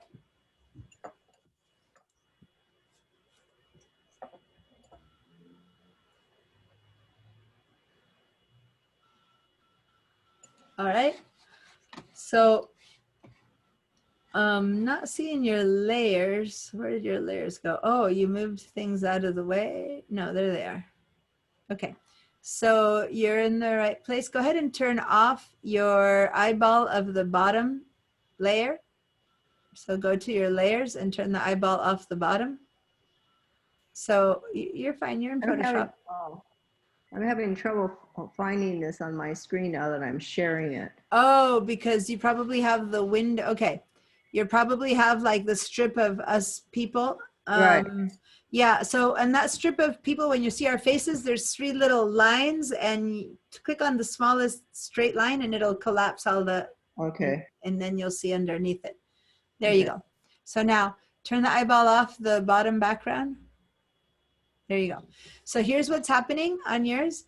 You've got the edges around the top blended, not around the bottom, but you also have some of his face it has gotten some masking and you want to keep that full. So what you need to do now is put over his head, you need to put white again. And on the edges, you need to put black. Okay, so maybe you want to finish the edges. Now that you have black, go and do the bottom edges. Go and put your mouse over all that edge. Yeah, keep cleaning out the edges. So click and drag your mouse around the edge with black. Yep, go ahead.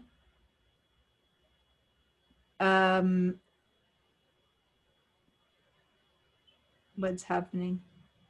Yeah, it's not. Oh, you have. Okay, up on the top, there's a number that you've changed. So see where it says opacity 100%, you have flow 5%. So only a teeny bit of color is coming out. Flow Oh, okay. has to be 100%. Oh, that's it. Okay. There you go. So now, Oh, yeah, now I there see you it. go. Okay. Okay, so sometimes I don't know what's happening until you show. Then I see, Right. oh, I see what's happening. There you go. Okay. So now you have 100% flow. So now go all the way around. Because I Your just edge. wasn't getting any. Yeah, it was the end frustrating. here. It wasn't happening. So when you want to reduce the effect of this, you reduce the flow, right?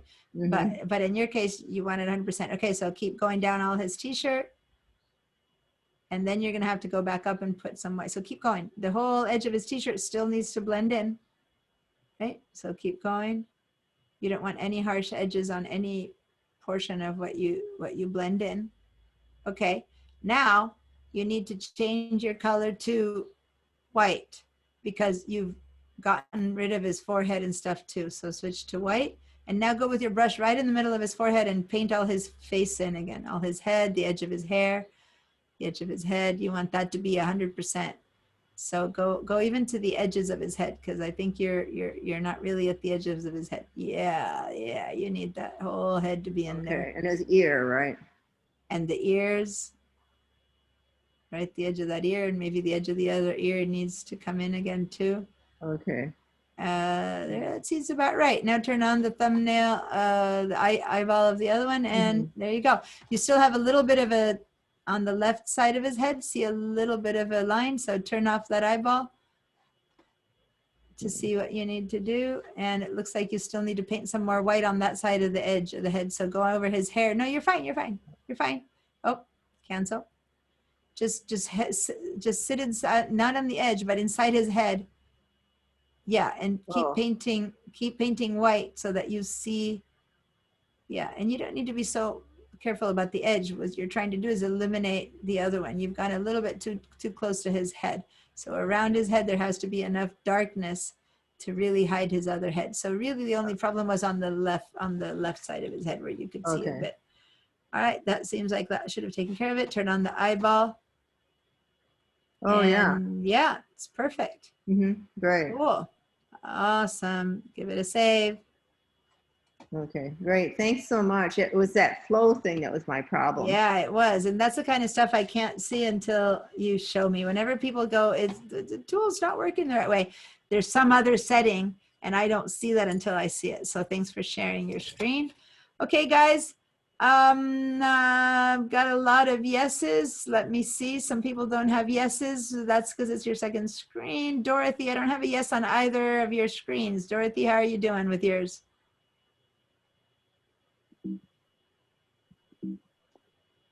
If you're trying to speak, I can't hear you. I'm okay. You're okay on yours? Okay, so give me a yes. Becky, I don't have a yes on Becky. Lisa did say yes. Mira did say yes. Okay, so just about everyone said yes. Okay now, even Becky. Okay, cool. Let's take our break. So it's 10:43. Let's come back in 15 minutes. So it'll be almost 11, like 2 minutes before 11. Okay? See you guys very soon. So at 10:58. Thanks for your help, 10:59. Gianna. Oh, you're welcome. Okay, I'm going to mute everyone so you can make all the noise you want.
Okay, so I'm back.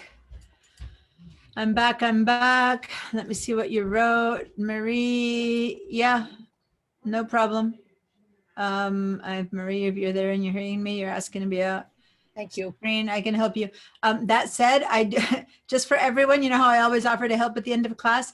I have a reduced amount of time. I have a meeting I'm going into pretty much right after, so I can spend 5 minutes. So if anyone else has to ask me stuff, what I can do is, if it's about Photoshop, I can close the class 5 minutes early, and then that gives me 10 minutes to answer questions, okay? So if you have a question that you know you're gonna wanna ask me afterwards, speak up now. Now, while people are trundling back over break, what I did is I checked out the email that Sam had mentioned that she sent me. So I'm going to show you guys her work. But Sam, you're not back, so I should wait until you get back. Sam was there, but now she's gone, so I'm not going to show her work while she's gone. So I guess I won't share. She was there during break. I saw her working and stuff. Here's my timer. So actually I came back a little bit early, so I'm gonna give it a minute. And then I'll show her work. Okay, so we're gonna switch to another project now. So I wanna make sure everyone is done with this one and you don't have any questions or how to apply this to something else. If you all look at the little video, if you look over to Marie Morisseau's name, and you can see she's the one who has a little angel flying over the whale and the butterfly. This that we did with this head is equivalent with what she would do with this. She would have one base photograph in the background, which is the whale and the photograph, and then she brought in a butterfly from something else, brought it in here, made sure that the edges were cut out. In this case, she didn't want them to blend though. So her selection had to be much more careful, like the selections we made of the leaf last week. Like you have to bring in only the image. But basically it's the same thing. You end up bringing an image and you mask out anything so that it blends in or not into the background. We're gonna do a few more of those examples.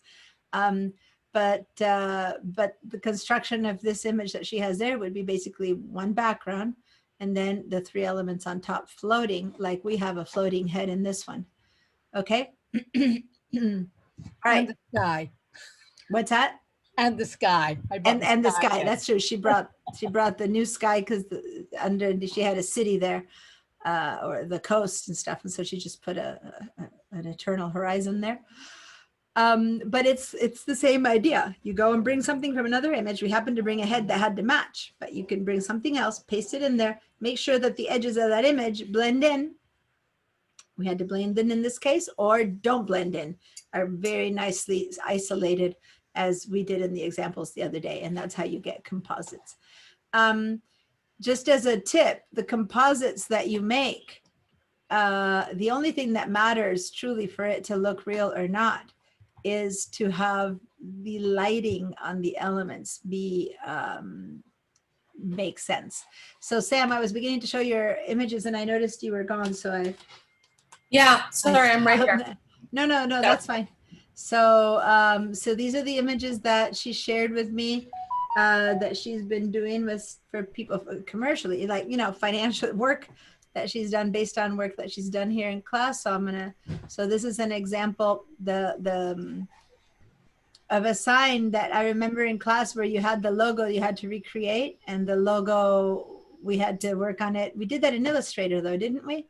We did. So, this pertains to all the classes that you teach. Yeah, so she's taken Illustrator and the web classes and Photoshop and my digital design techniques class in the past. So this is a combination of what she did to get the shine and the diamond and this logo itself and stuff like that were things that when she first had done it, she asked me in class, and we actually took it on as a class project to work on this diamond, remember?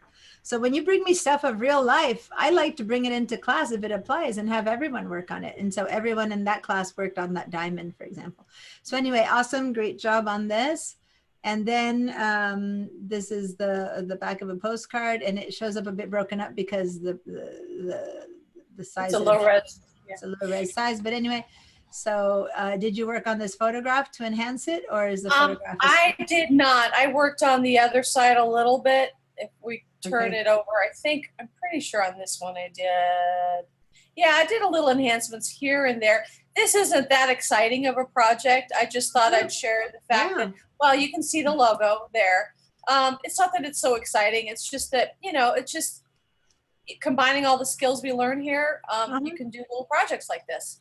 Yeah, and the thing is that real life isn't necessarily exciting, but it gives you, with the skills that you learn, you pay your rent.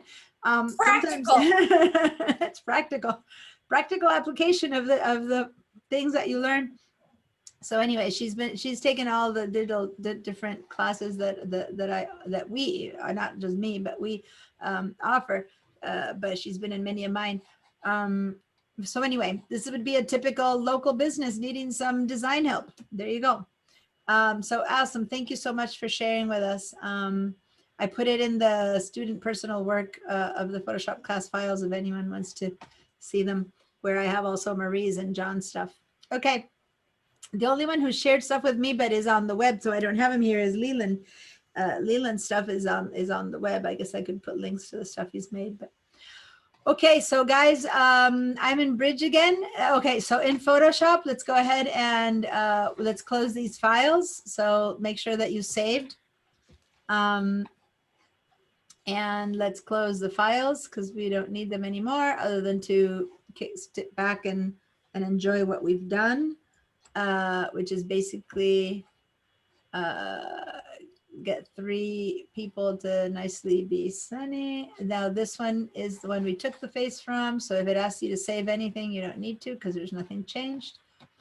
And now let's go back to Bridge. I keep hearing someone's background, like there's some noise, maybe there's some traffic or stuff. So I'm gonna, if you don't mind, mute everyone again, so that everyone's background gets muted. And then when you need to speak to me, unmute yourself, because there's this constant buzz. Maybe there's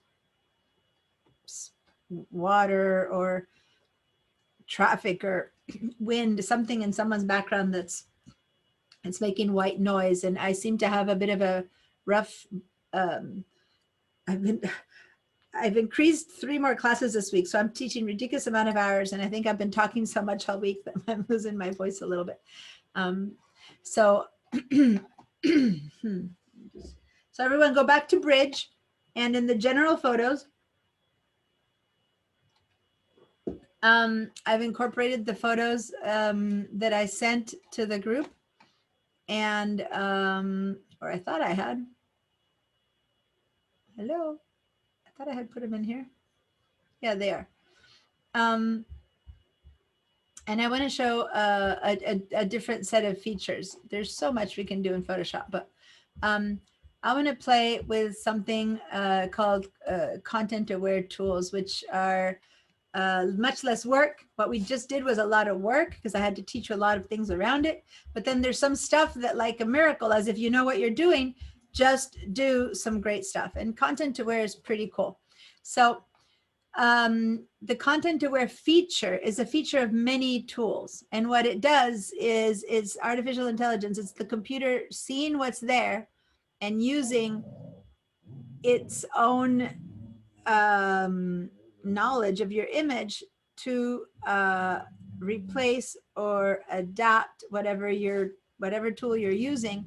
Uses its own brain to say, well, I'm going to put this in here and I'm going to put that in there. So it's a combination of you handling the tool, but Photoshop being the one that chooses what to put in there. So sometimes it works really well and sometimes it doesn't, but it's been getting really intelligent. And that's my dog. Skylar, shh, silence. You're being really noisy. I don't know if you could hear it, but there is this like in the background. He's scratching. Okay, thank you. Thank you for the silence. All right, so go ahead and go to the eye for image. There's many image photographs there, and the image 6370, which is kind of to the left of a big pink rose. That's the one that we're going to open. Okay, and it looks like this. So we're going to open that one there. Double click. And here we go.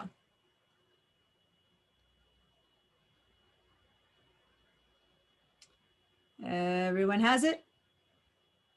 Okay, so I'm going to start teaching you some tools, some content aware tool, or some way to use the content aware tools. And one of the things that content aware tools are incredibly good about is Yeah. retouching. Yeah. Hi, it's Lisa. I don't have that image in my, Okay. I have the rows, and it's not next to the rows. So are you using your own computer? Yes. All right. So at the very beginning of class, I asked everyone to please download the new photos. Oh, you know what? And I did, I guess maybe I didn't merge it into that correct file. So Yeah, that's true. If you are at home and you Yeah. downloaded the new photos, you need to put them in the same folder or go find them in wherever folder you downloaded them. Maybe you're still in your downloads folder or something. Yeah, I'll go find it. But thanks for reminding me, everyone. This is one of the images that I asked you to download today. Okay, so I just have them here because I'm on VDI and I put them here for everyone. But those of you at home, go find them wherever you download them. Drag them into the photo folder you're using, or open them from your downloads folder. But that's where you'll find this one. Okay. Excuse me. Yeah, so while you guys are, I'll talk about it and what we're going to do while you guys are finding it. So this is the content aware tools come in a lot of the retouching tools, and the retouching tools are a bunch of them. There's these, I'm going to bring my tools back into a strong straight line so you'll see a little bit better, and then I'll put them doubled up. But the selection tools are the ones that we used up until now. The first day we also worked a bit on cropping. And then we go down to the eyedropper, which is a color tool. I haven't really used it yet with us, but just for us to try it out, because I'm kind of going down some tools. The color eyedropper tool, if you now go and put your mouse over any part of the image. So I'm going to go pick up, oops, sorry. I'm going to go pick up a bit of that blue. And I click over here. And if you go see down here in my color selection boxes, I got a little bit of blue from the sky. If I put it over his orange, there's the orange, okay? So this allows you to pick up a color straight from your image. That's what this eyedropper does, okay? So if you wanna pick the lighter tone of orange or the darker tone of orange for some reason, you cover it and there it goes. That's what the eyedropper tool does. So now the next set of tools right under that, these are all the retouching tools, and the retouching tools are a ton. There's the spot healing tool brush. There's the healing tool brush. So just the word spot is the only difference, but they act very differently. There's the patch tool, content aware move tool. This one even has it in its name. So those four are the retouching tools, but you also have content aware features in a bunch of the other tools. I'll be showing you where, but these are the main four retouching tools. Now, if you have your settings here in a different mode, you will not see all of these tools laid out. It's only in Photoshop that you see them all laid out. If you are in, say, Essentials or something else, then they all collapse under one and you click and hold and then they show up. You have the spot healing, the patch, the content aware, and the red eye tool all kind of caught up underneath the one, okay? But when you're in photography mode, since in photography is when we would be doing all of the retouching, then in the photography mode, they expand and each one has its own spot in the palette. Does that make sense, you guys? Yep. You gotta remember that the tools here will depend on what workspace you're working in, which is the first day we worked on all of the different workspaces. So in the photography workspace, they're displayed all the way out. Now I'm going to double this up to help people who have less tools available, and so they're showing up right here. It's these four: the two spot healing tools, the patch tool, and the content aware move tool. So these are pretty miraculous. The content aware part is the part that makes it look like magic. You try to change something and Photoshop kind of seems to know what to do. So in this image is kind of cool, but it would be cooler if this truck wasn't there, right? I mean, I don't know. You can choose or not to alter reality. But say that if this truck wasn't there, it would look, you know, like out in the middle of nowhere. So how easy or how hard is it to get rid of that truck? Well, there's 3 of these tools that could help make it disappear, and they all work a little bit differently. So the spot healing tool brush might help, the healing brush tool might help, and the patch tool might work. So when you have to make a choice, it's a matter of trying out the different 2 or 3 things and seeing what would help best. I think that right now, the one I want to try first is actually the simplest one, which is the spot healing brush tool. It's the most automatic one. It's the one where you do less and the tool does more. But this is a pretty simple fix, believe it or not, because there's enough stuff around it that's the same that it would be very easy to fix. Now, it wouldn't be easy to say that I need to move his hand down here, for example. That would be a different tool. But to replace something where there's a lot of similar background, that's a pretty good thing for 2 of these tools in particular to do. So let's try the simplest one first. First of all, when you make a choice to use these tools, it's up to you if you make the tools be, it depends on what you do with the tool. If you end up having a very destructive modification or a non-destructive modification. And again, to explain what that means, destructive modification would be that you have altered your original pixels forever and you can't get them back. That's a destructive modification. A non-destructive modification would be something you do on a separate layer where you hide the, for example, what we did with the head face, we did it in a non-destructive way. If I take the eyeball off the top layer, I'm back to the original photo, right? I didn't replace the actual head. I left it floating on a layer. So that's non-destructive.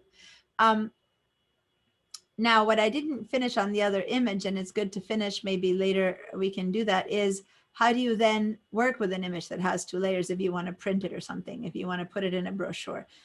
In that case, you need to save as another flattened layer where the head really does replace the image.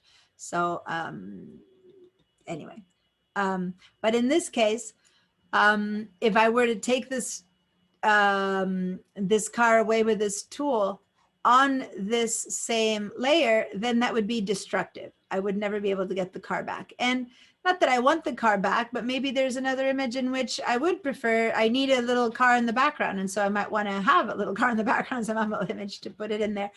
Or maybe I do a bad job because I'm learning Photoshop and I knew that if I tackle it in a year, I'd do a better job. So why destroy it now? So for all those reasons, non-destructive is a better way to do it. It takes a little bit more learning. Something that's easy to do destructively takes just a bit more doing and non-destructive. But once you know how to do that, it's just a tad harder. So here's what we're going to do. Before we start tackling anything, we're going to create a new layer. So remember, if non-destructive usually is going to happen on a separate layer. So I'm going to create a new empty layer. So I'm going to go down to the bottom of my toolbars right here.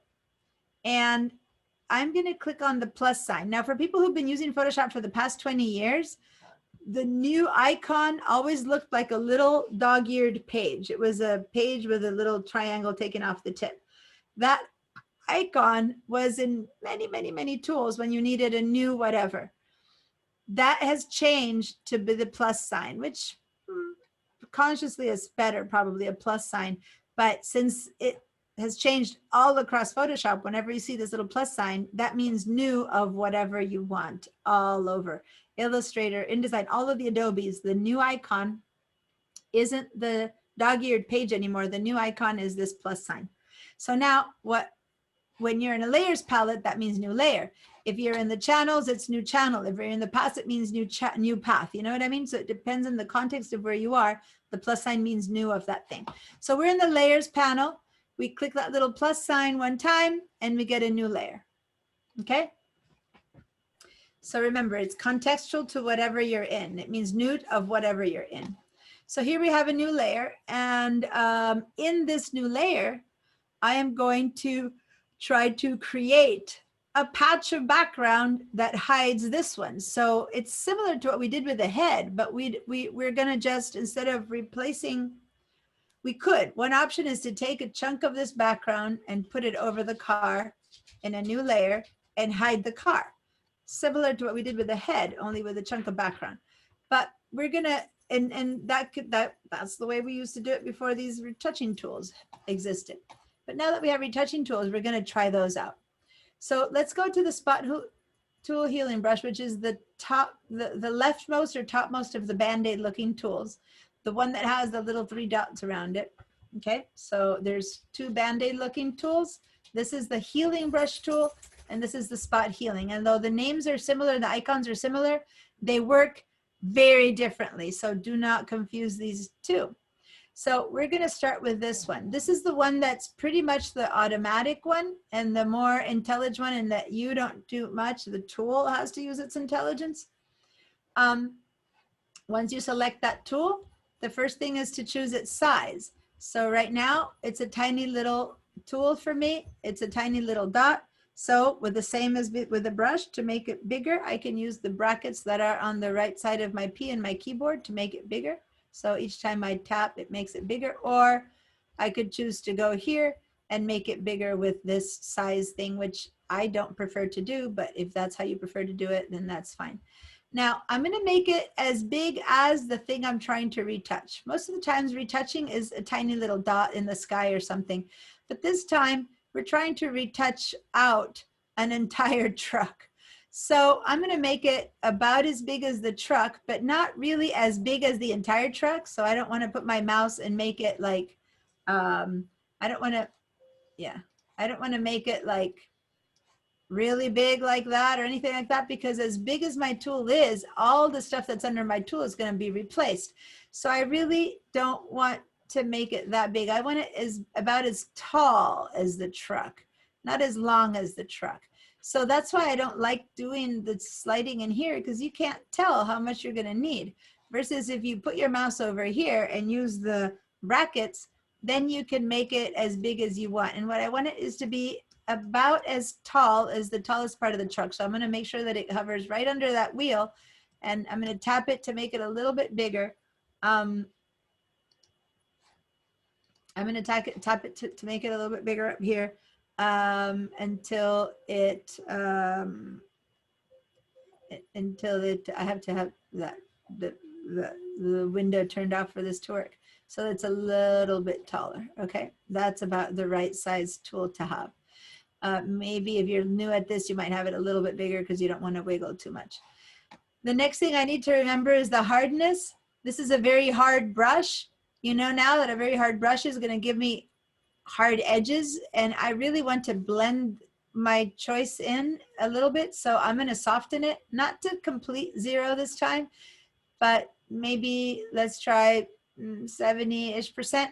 And then if it doesn't work, we come in and we make it softer or harder. You just need to give it a try. And my informed from years of doing this tells me that around 70-ish% might be a good way to start. So I'm putting it at 73, 74-ish. That's the ish, right? So it's a brush that's pretty much hard, but it has a soft edge, okay? I don't want a lot of fluey edges. I want just, you might even go a bit more, you know, 78, let's try with 80, 78, 80%. So I want just the edges to be soft, nothing else. I want the rest to be hard. So that's how I set up with my brush. Then up here, I need to make sure to say, and this is because I'm doing it in a non-destructive way on a different layer, I need to say sample all layers, sample all layers. If I don't do this, if I don't do sample all layers and I'm working in here and I try to do something, nothing will happen, because the brush is going to try to clone something from here to here, and there's nothing here, so nothing's going to happen. Sample all layers, it's going to now look down here and go, oh, there's a car over here you want replaced, but you want it replaced over here. So it's sampling from down there, but putting my new choice in this one. Okay, right now you haven't seen the tool work, so you're just trusting me. of what needs to be clicked on. Make sure you have that on. Make sure this says normal. This is to say content aware. Okay, we're using the content aware portion of this tool. So there's 3 choices here. You want the one that's dark and black to be the one that says content aware. And those are the basic typical settings of the tool, but in case you've been playing around. All right, so now watch. I'm gonna start on one end of this car. I'm gonna click and drag just to the very front end, just a tip. I don't wanna exaggerate, and let go. And once I let go, Photoshop is gonna have replaced it with what it thinks is a good pattern. Now, I don't really like what it did, but that's the whole point of these tools. You look and see. I'm gonna turn this off and see what it did there. It brought in a little, it looked around and it said, oh, let me bring some of that stuff around to replace. But really, it's what it did is equivalent to the new head. If I turn this off, underneath, I still have the old car. The new layer has a thing on top, which was created by artificial intelligence, but it's floating above as if it were the new head, hiding the old head. Now it's a new patch of background, hiding the old patch of background. That said, it didn't do a very good job. And it's really a bit hard in this case because you have these diagonal lines that it needs to match, and it's having a hard time matching that diagonality of it. But if you don't like it, which I don't, you can say, okay, let's try again from a different position. So you can undo. So I'm going to do Control Z. Okay, well, oh, I turned this on so many times, but Control Z isn't doing that. I'm going to go to my history, which is this tool over there.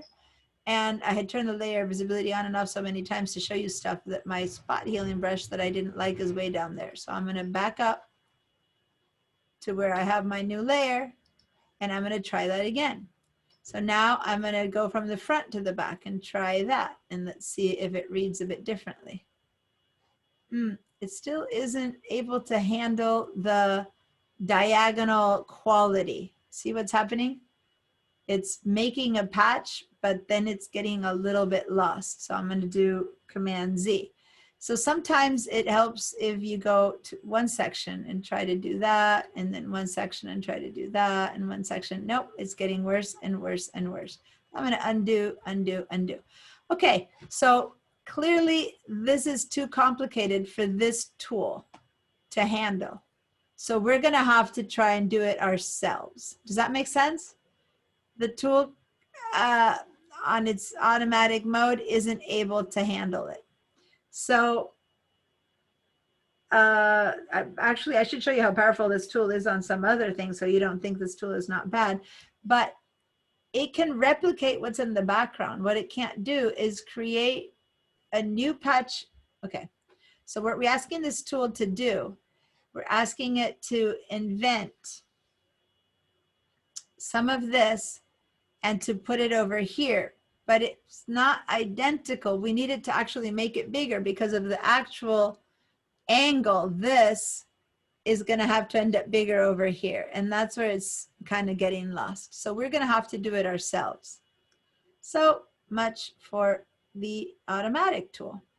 So now let's try the patch tool. I guess I decided on an image that wasn't the most simplest one, but you got to figure out some intricacies of this. So if you think this is not working, if yours turned out better than mine and you like it, that's fine. But if you think it's not working, go back, like mine isn't, go to your history, which is this icon way up there, and back up, take all your spot healing tool brushes out, layer visibilities out, and just stop where you said new layer. And then click on this again to take it go away. And now we're back to nothing on that layer. Did someone get a better example? By the way, hi Leland, I'm glad you're back. I saw you came back at the beginning of this, but I'm just now saying hi. I hope everything's taken care of. Yep, thank you. All right, okay, so guys, did you all clear out your attempts? Now we're gonna try a different tool. So I'm gonna zoom in again a little bit. And the goal is to not have this car there. So every time I zoom in, I lose. So I went to the patch tool, which is this guy, which pretty much looks like what it says. And if you hover over it, the description replaces a selected area using a pattern or pixels from another part of the image. All right, so here's how it works. I'm gonna move over. I'm doing my best to show this expanded. Okay, so, oh, I can't yet because I need to show I can't yet zoom in. I need to show these things. Okay, so in this case, I think we can't do it on a new layer with the patch tool. Let me do a quick test. I don't think the patch tool works on a new layer. Yeah, the selected area is empty. So in this case, the tool isn't going to work non-destructively. It's going to work only on the layer. So then the plan B, when you're trying to do something, so let's turn the eyeball off of that new layer and ignore it for a bit because we'll come back to using it for something else. So you need to select your background, but I still don't want this to get messed up. So plan B, which isn't as good of a plan, but it's fine, is to make a copy of this layer and to play around and do my testing on not the original, but on a copy. Okay, so how I make a copy of this layer, select the layer, and then the shortcut for people who like shortcuts is Control or Command J, and I get a new background copy. If you don't like shortcuts, you can right click and say duplicate layer, but then it's going to say, do you want to give it another name? Just say okay. So it takes one extra step. So again, either Command or Control J or just right click duplicate and you'll get your copy. Okay, so in this one, let's go and say that we're going to try out the patch tool. So I'm going to double click here and I'm going to say patch tool. Just make sure to not, to not confuse them. And I find that when I'm working on a separate layer of the same thing, to make sure I'm not getting it wrong, I like to turn the eyeball off on the background to keep it locked, to keep it kind of neutral so that I don't mess around with it and make sure that it's the new one that I'm working with. Okay, so that's just a choice I make in case I keep that one there, like kind of like in a safe zone. Okay, so now my patch tool, I want to make sure that its settings are, normal, source, transparent, everything there is fine for now. So I'm going to head on over, and here's how we're going to use the patch tool. I'm going to make a selection, not right on the car, but giving a little bit of context to the car. I'm going to select somewhere around the car. This example, by the way, when I first chose it, I thought it would be an easy example, but I'm noticing that because of the perspective, something that would have been easy is going to become a little bit harder. So I've made I've made some space around it. Maybe it's not enough. I might need to make some more space around it, but we'll see. If I want to make some more space around it, for example, here I get near the car, I can hold down the shift key, remember, good old shift, and add a bit more to that selection so that I don't come too near to the car. Maybe add a little bit more over here to have a little bit of space around it. Okay. So the good old shift and selections, right? It works for here again. If you went outside too much, then you just add your option to get rid of it. Okay, and now what we're gonna, I changed tool when I was trying to, it's hard not to see my tools, but it's good for you guys for me to zoom out. So now what I want is to replace this with something similar. So if I were to watch what's going to happen, I'm not going to let go. So just watch this part, don't do it.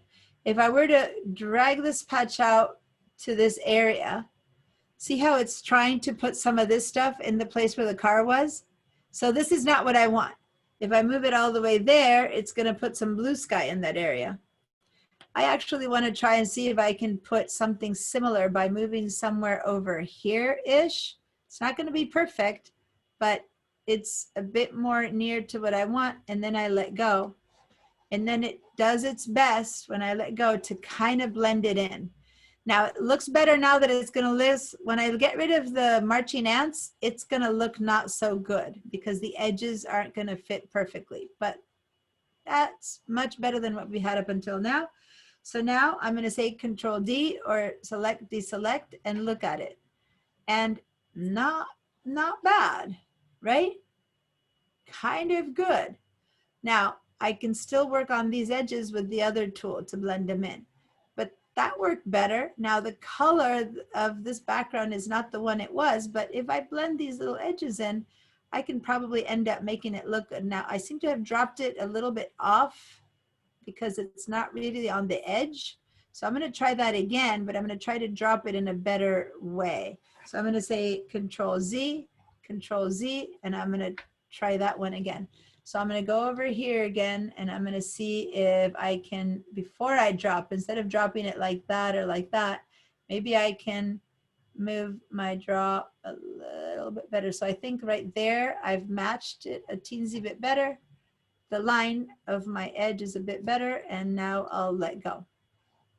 And see how my edges here are matching a bit better than before.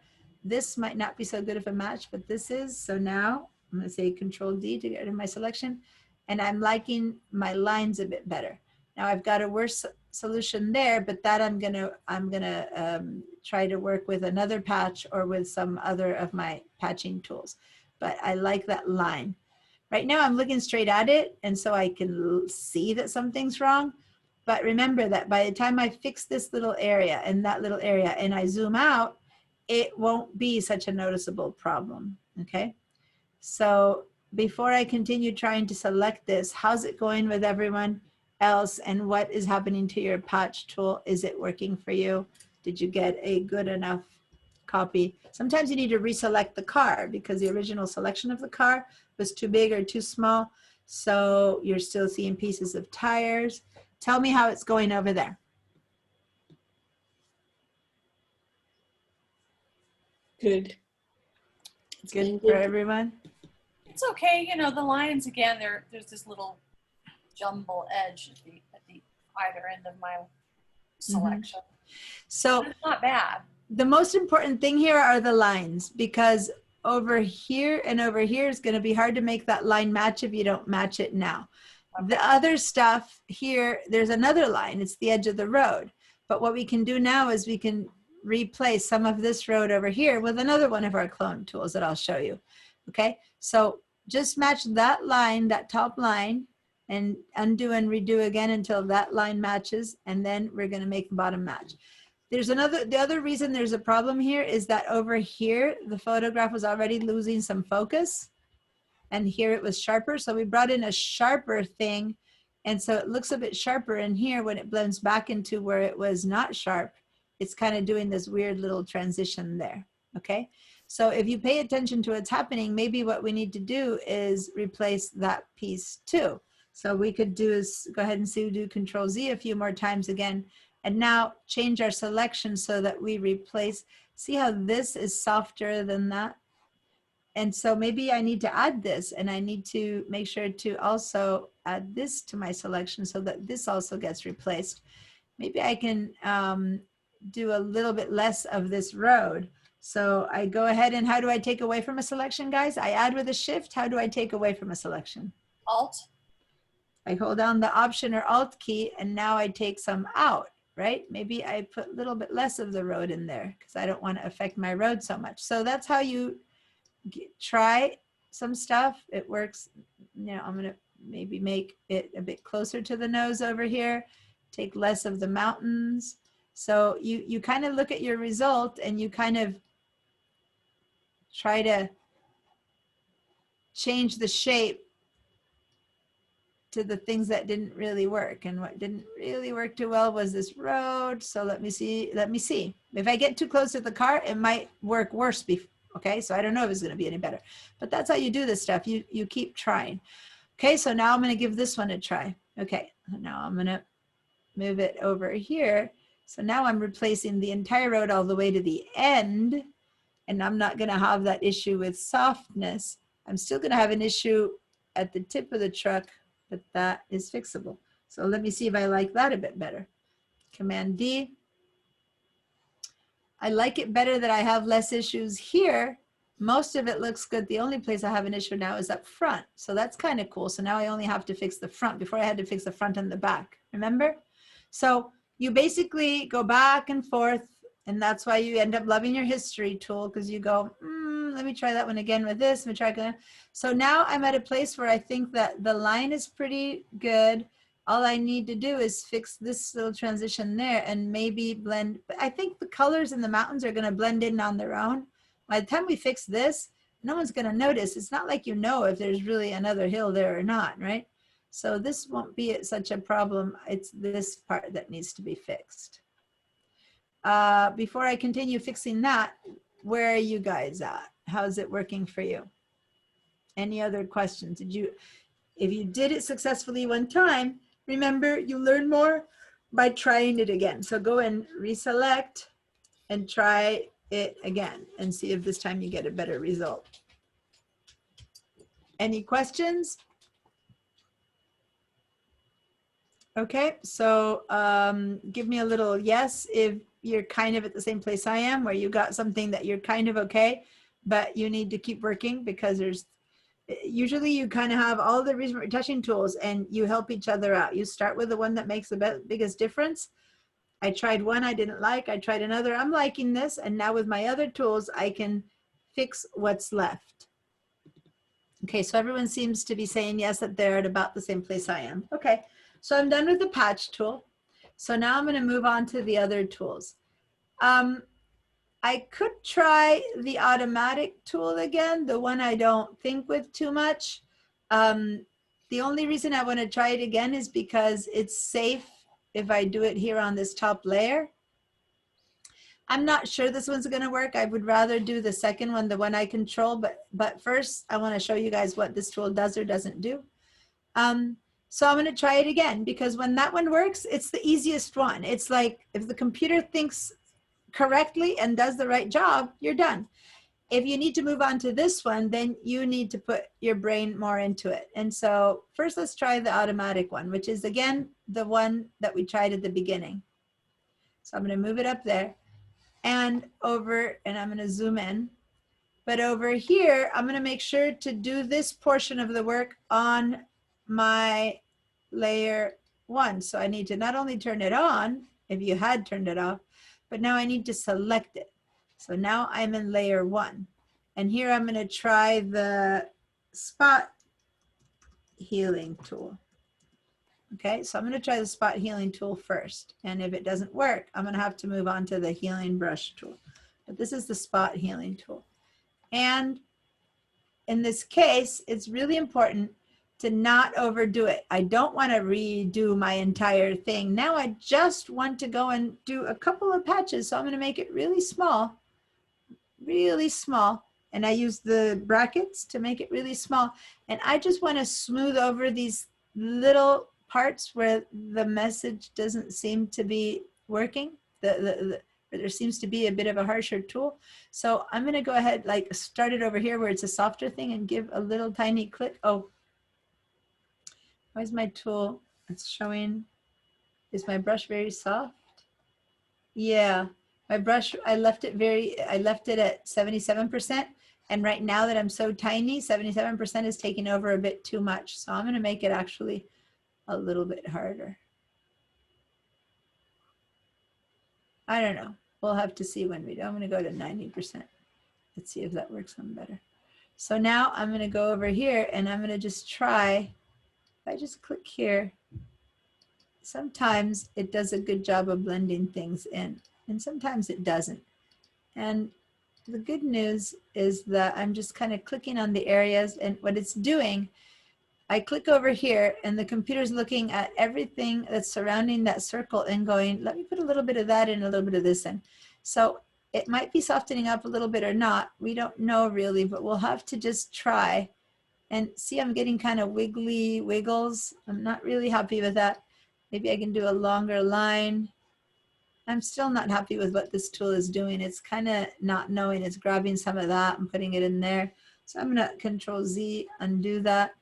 But if you're not sure if you do or not like the effect, then instead of controlling Z, you can go over here and just turn the eyeball on and off and see it from there to there. So that's where I started. And that's the little bit I just did. And I don't think it's any better. It's different bad, but it's not better. Don't you think? I don't really think it's making it It's better. not doing great things for mine either. Yeah, so we gave it a try. I didn't trust it, but I thought I wanted to show you how you try the automatic one better, but But see, since we did it up here on a layer that was separate, it doesn't matter because once I turn it off, I'm back to the one. So I can just ignore it, throw it away and say, nah, I didn't like that. So make sure to, if you don't like what happened, turn that one off. And we're gonna instead try the clone, the healing brush tool. Okay, so the healing brush tool takes a little bit more work, but we're gonna try that one first. I'm wondering if I should teach you how to use the healing brush tool in a different place before here, because this is gonna be a bit tricky. Let me go really quickly, look at the time. Let me just, maybe I can show you the healing brush tool really quickly on something so you get an idea. Let me see. Okay, this is nothing that needs to be fixed, but I'm gonna show you.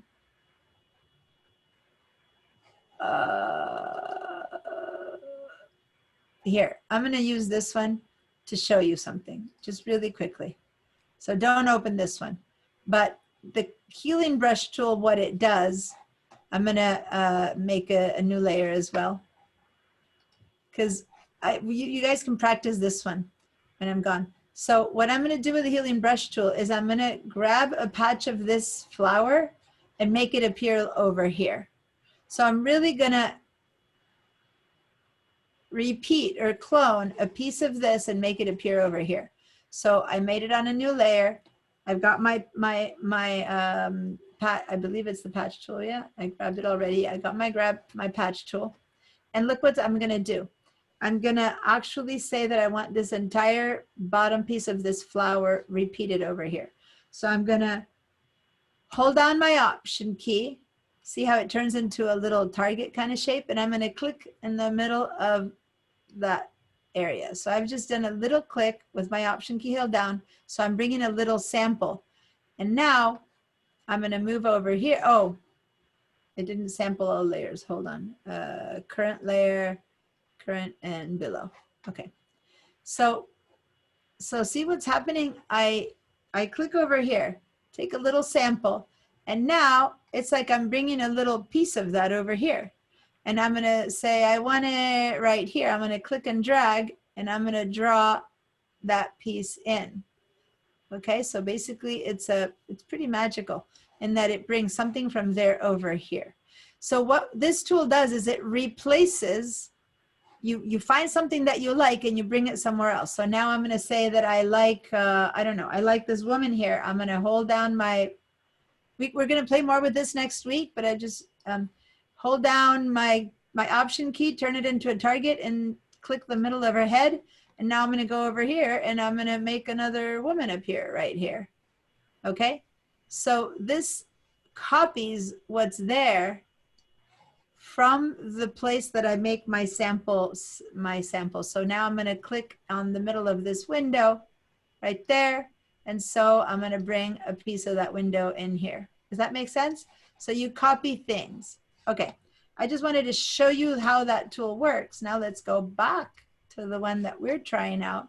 So basically what I'm going to do over here with this tool is I'm going to say, I'm going to create a new layer again. Call this one the healing brush tool.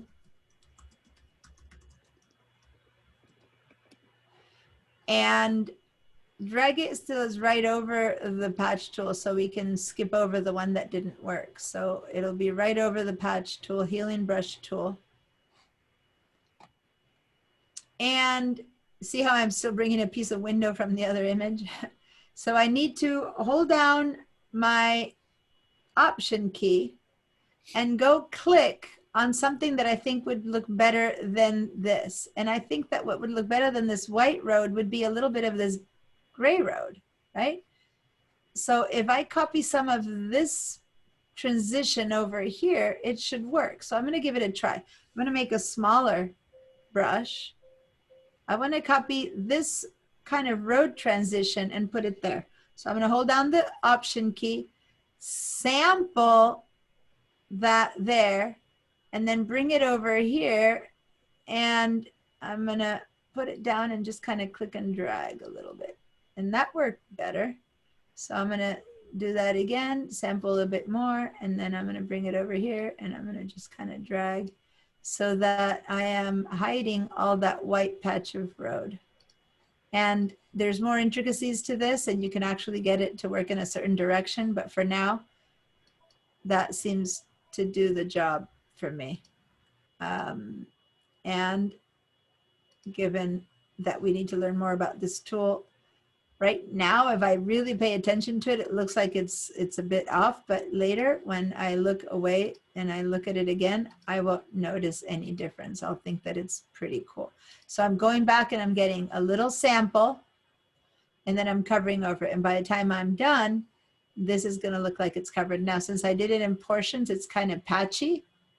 I'm gonna redo all that again so that I can show you. But actually, even with the patchiness, when I go far back, if I pay attention, it looks pretty good. It's just a bit wobbly because I need a bigger tool. So I'm gonna go to my history, all my healing brush tools, I'm gonna get rid of, back up to when I got this layer done, and I can try again. So that's the beauty of the healing brush and the history brush put together, that you keep trying. Okay, so now I'm gonna help you guys, but let me show you what I did once again. I choose a patch that might seem to work. That might seem that if I put it over there, I hold my mouse over it, hold down the Option, and click. That's the important part, click. Let go of the click, and now what you're carrying under you is a little portion of that thing you clicked on, okay? Piece that I clicked on. But I don't want it in here, it looked weird, here it would look weird. Where I want it is here, where it looks good. And now I'm gonna click, make sure that the lines are matching, and drag it down a bit. But do you see that X that's following me on the left side? That's telling me what's being copied. When I get to the place where I have it wrong, I have to stop, because if I keep moving, I'm gonna start copying white again, see that? So you have to start it where you think it'll go and drag it until it gets to where it used to be, and that's as far as you can go. Then you have to go back and re-clone.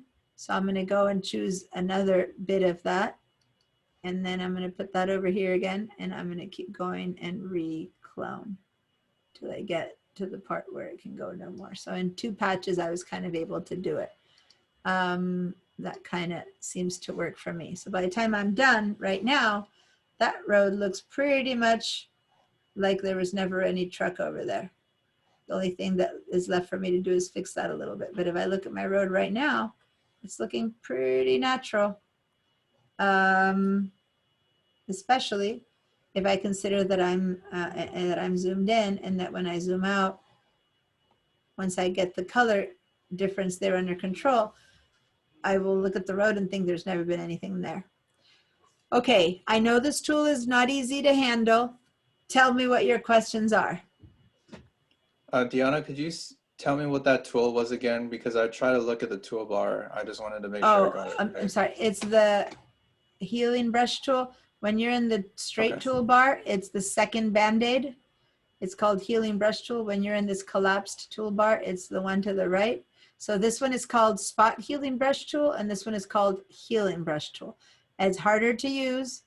They can't even give you a little video of it. This one, they just show you a video, but this one you have to learn how to use it. And it's 2 steps. You click, select the area you want to imitate, and then you drag. So one more thing, look at what ends up happening here.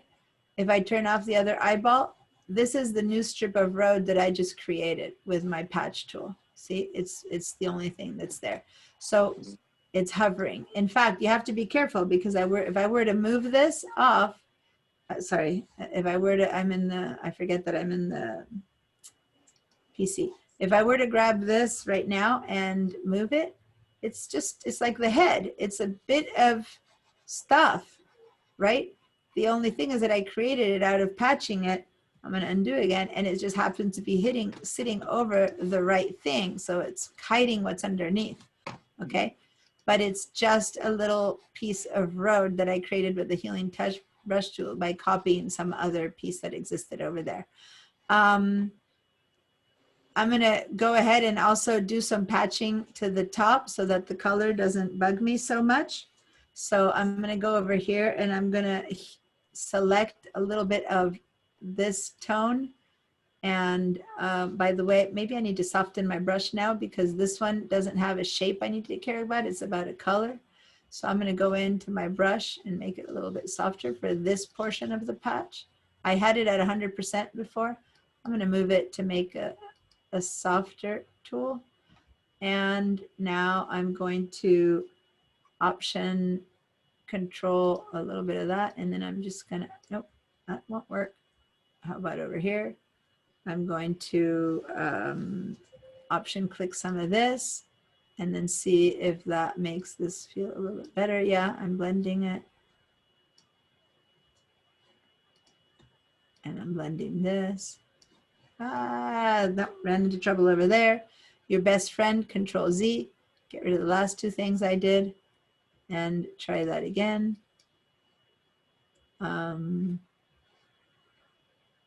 Click on some of that. Bring some of that in here. You have to be careful. You do too much and it starts becoming a bit weird. So over here, I don't like what's happening. I'm going to put some of that mountain. I think I'm doing a bit too much here, but you get to the point where when it's this like general background that who knows the difference between what it really is and what it's not. So you have to kind of make sure that you're doing it to stuff that that doesn't matter. So I've kind of redrawn that foothill a little bit, and I know I've redrawn it, but anyone else who looks at this photo has no idea what should have been there or not. It's just a different foothill from what was there before, but it blends in better now than before. And I'm turning this eyeball on. So that's all that matters. Now, if this were a historically accurate piece of, work, you can't do that kind of stuff, but it's just a background hill. So who cares if you had to replace it with a different background hill for it to look good. Okay, so I know that this tool is probably causing you lots of questions. It is or isn't working. Let me save this so that I can turn this off and start helping other people. Save as, so everyone save because we're working. Save on your computer. It won't work because you can't save to this hard drive. You need to always save as and put it in your drive. So save on your computer. From Google Drive, take it to my drive. It saves in your computer if you're on your own. But if you're in Google and VDI, you have to go and save it somewhere else. And then here, maybe we can add the name patch and retouching tools, patch and retouch or something like that, and say save. And now I'm open for questions. So Yes, Deanna, Becky and I both. What's that? Becky and I both have the same problem when we do the option click. Something pops up, but then we can't figure out how to then move it anywhere. Okay, are you sure that you switched to current and below? Okay, as long as you know that and try it again, and if not, go ahead and share your screen. By the way, officially it's 11:56, meaning the class is over, and I do need to leave relatively early today, so I'll keep helping a few people. I did tell Marie I would help her. So today what we can do is we can save this and keep working on it. I'm going to use the cloning tool, the patch tool, not the patch, the healing tool brush again next week. We're going to keep working on retouching, which is a big portion of what we're doing. So you'll get more practice on it, okay? But meanwhile, yeah, share your screen so I can help you. Deanna, I figured out the problem. It was operator error. Oh, cool. Okay, well then I don't need to have Maureen. I can help more people with this. You're welcome, Carol. Bye. So Deanna, Yeah. so when you were using the tool cross and the little circle were together, so what was the While we're both were talking, doing? Owen and Becky, please share your screen while she's talking. Okay, share your screen so I can help you. Yes, Mira, keep saying. When I was So what was the cross and the circle were doing when you were using that tool? okay, the They were showing simultaneously. yeah. So the what you call the cross, the hair. I'm sorry, Owen. Are you sharing? I want you to share so that I can help you if you need Yeah, help I with see. sharing. There we go. I think I am There's now. okay. Now you're sharing. Okay, so I can demonstrate it over here a little bit. All right. So actually in your guys, it is working, just the color changed. That's interesting. You got like a color change on yours. But other than that, it does look like your tool did work, but I'm wondering why the color change. I'm trying to look at the source, sampled, current and below, normal, aligned. Your tool settings seem to be the same or similar enough. Okay, so see over here, can you move your mouse over the image? Okay, so when you hold, why isn't it looking like, it should look like a brush. Why is it not? Click on Photoshop. You're probably not in Photoshop. Click on Photoshop. Click. Okay. There you go. Now your tool looks like it. Okay. So when it's a circle, right now he has a circle. That's the tool that already looks like what you sampled. Can you make your brush much bigger? Can you make your brush really big right now, just so that we can show that? So under that circle, what you see is the little bit. So go put it over the sky. It's taking it's taking a patch. It's taking a patch of what you copied.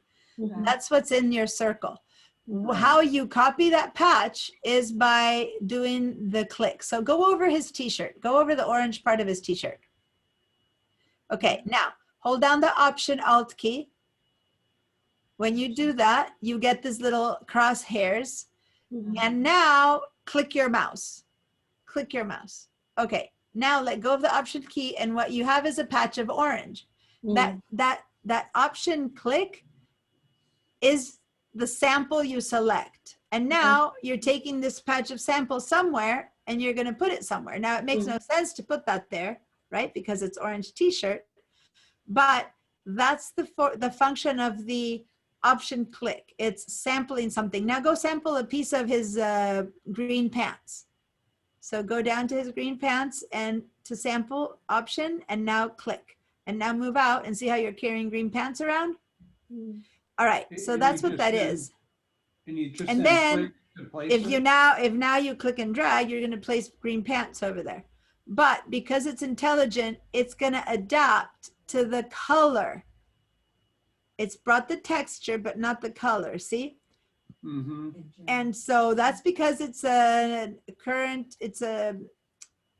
content aware piece. So it left the green out, but it brought you the texture, which means there's no road texture there. So go ahead and do undo, Command Z to get rid of that last thing you patched, you copied. So Control or Command Z to undo that. So you hold down the Control and Command, and then you tap the Z while the Control and Command is held down. So hold down are you on a Mac or on a PC? You're on VDI, right? I'm on a PC because I'm using. Yeah. VD. Okay. So hold down the Alt key, not Control or Command. I made a mistake. So no. Oh, you're undoing. Yes. Hold down your Control key, and hold down your Control key, and now keep it held down, and now tap the Z for zebra one time, and you'll undo. Now tap the Z again to undo the other stuff you did. There you go. See how you backed up? Okay. Now those were your patches. Now go ahead instead and go and make your mouse smaller now, because you don't want such a big sample. And now go and grab some of the road that you do. In your case, the road is kind of okay. What you need to do is replace that brown mountain there. I don't know why it got brown. So go and patch yourself, go and take a sample of the good mountain. So go up to the good mountain, a little bit higher to the left. You need more space. So you need the edge, the part of the mountain that touches the ground. So down, down, down. Yeah. And now move to the left like a 1/4 inch. You need some more space, more. Okay. Now take a sample. So do your option. Okay. And now move that over to where you want that to start. And now click and start dragging over this mountain. Click and drag to paint. The thing is, it's adapting to the color you have there. And for some reason, you brought in a very red mountain earlier. I don't know when, I was not part of it. You brought that. So now move up, paint up, keep going up, and just now keep going left. Now, only the patch that you need to cover. You don't need to cover stuff you don't need. Just this little brownish patch. So keep going left, keep drawing. Keep moving your mouse above that brownish mountain. There you go. So you're replacing it with the right mountain. Okay, now let go. If you go too much, you're replacing good stuff with bad stuff. You never want to replace what's right. You only want to replace what's wrong, because if you go too far, you end up replacing what's wrong. So now you're left with something that is a bit better. You might want to redo that little patch that's a little bit dark there. So go and do another little clone and so clone somewhere else and redo over that. Yeah. And there you go. You guys will get better at it, but that's much, much better. You can start a new layer, turn these eyeballs off and try another one and keep trying until you get something you really like. But see how you have two like sharp lines there in that mountain? Because you went and used the same clone the second time around. If you undo that last thing you did with a Control Z, this second time you have to get another patch. So you go find another better patch and sample again another better patch and then go and do that last spot. You don't want to be constantly taking the sample from the same place, or then it looks weird. Okay, and then actually it's the dark part that you need to go over, not to the right. So go back a little bit. I don't know where your mouse is, way down there. Okay, so so cool. We'll keep practicing this. This is one of those things that's like a bicycle. The first time you go with the tool, it's wobbly, and then you practice. This one takes some learning. Remember I told you it's the harder of the tools. It's the one that does miracles, but it takes learning. So that's definitely more than good enough for now. We'll keep practicing with many other tools, and then when you know how to use it better, you'll come back to this one and you'll do incrementally better job until you get a nice mountain. Practice it. Come back to this file and keep practicing it. Okay, that's my alarm telling me that I need to go. Owen, you had another question, really quick. Yes. Again, to back up, was it Control Z or Option? What was the Control Z or go or use your history. Okay. You can also go use your history.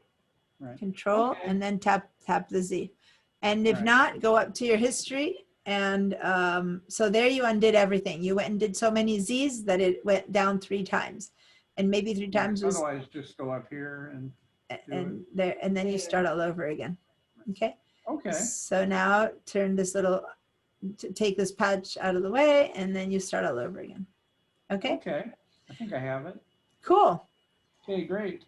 You're welcome. Don't forget to save your work and then keep practicing. By the time we come back next week, you might show me a perfect mountain, a seamless mountain that shows nothing. That would be ideal. Okay, guys. But I'll try. Bye-bye. Bye. Yeah, practice makes perfect. Okay, see you all in a week. You're welcome, Leland. Take care. Bye, Lisa. Bye, Dorothy. Bye, bye, Marie. Oh. This is Lisa. Can I ask you a quick question? And if it's not a quick answer, then I'll deal with it. Yeah, go ahead. Quick not question. Exactly related to what we're working on, but I was trying yesterday to take one of my own photos into Photoshop and work on some of the things that we've been working on. And I kept getting, for every photo I tried to move there, when I tried to do something to it, I got this thing that said the current The currently selected layer is a background layer. You cannot move a background layer or change its stacking mode, blending mode, or Yeah, opacity. because you had a lock on it. Touch the lock and unlock it, and then you can do it. Perfect. Okay. Thank you. That little lock that's on the layer, Yep. click Yep. on it, and it unlocks. Perfect. Okay. Thank you. You're welcome. Marie, you Have were a great trying to weekend. say something? You too. Marie, were you trying to say something? No, No. but do you want me to put download these files into the general file? Yeah. file? For you at home, yeah, put them all together. That way you don't have two different folders. Yeah. Thank you. Okay. All right, guys. Bye, Dorothy. Bye, everyone.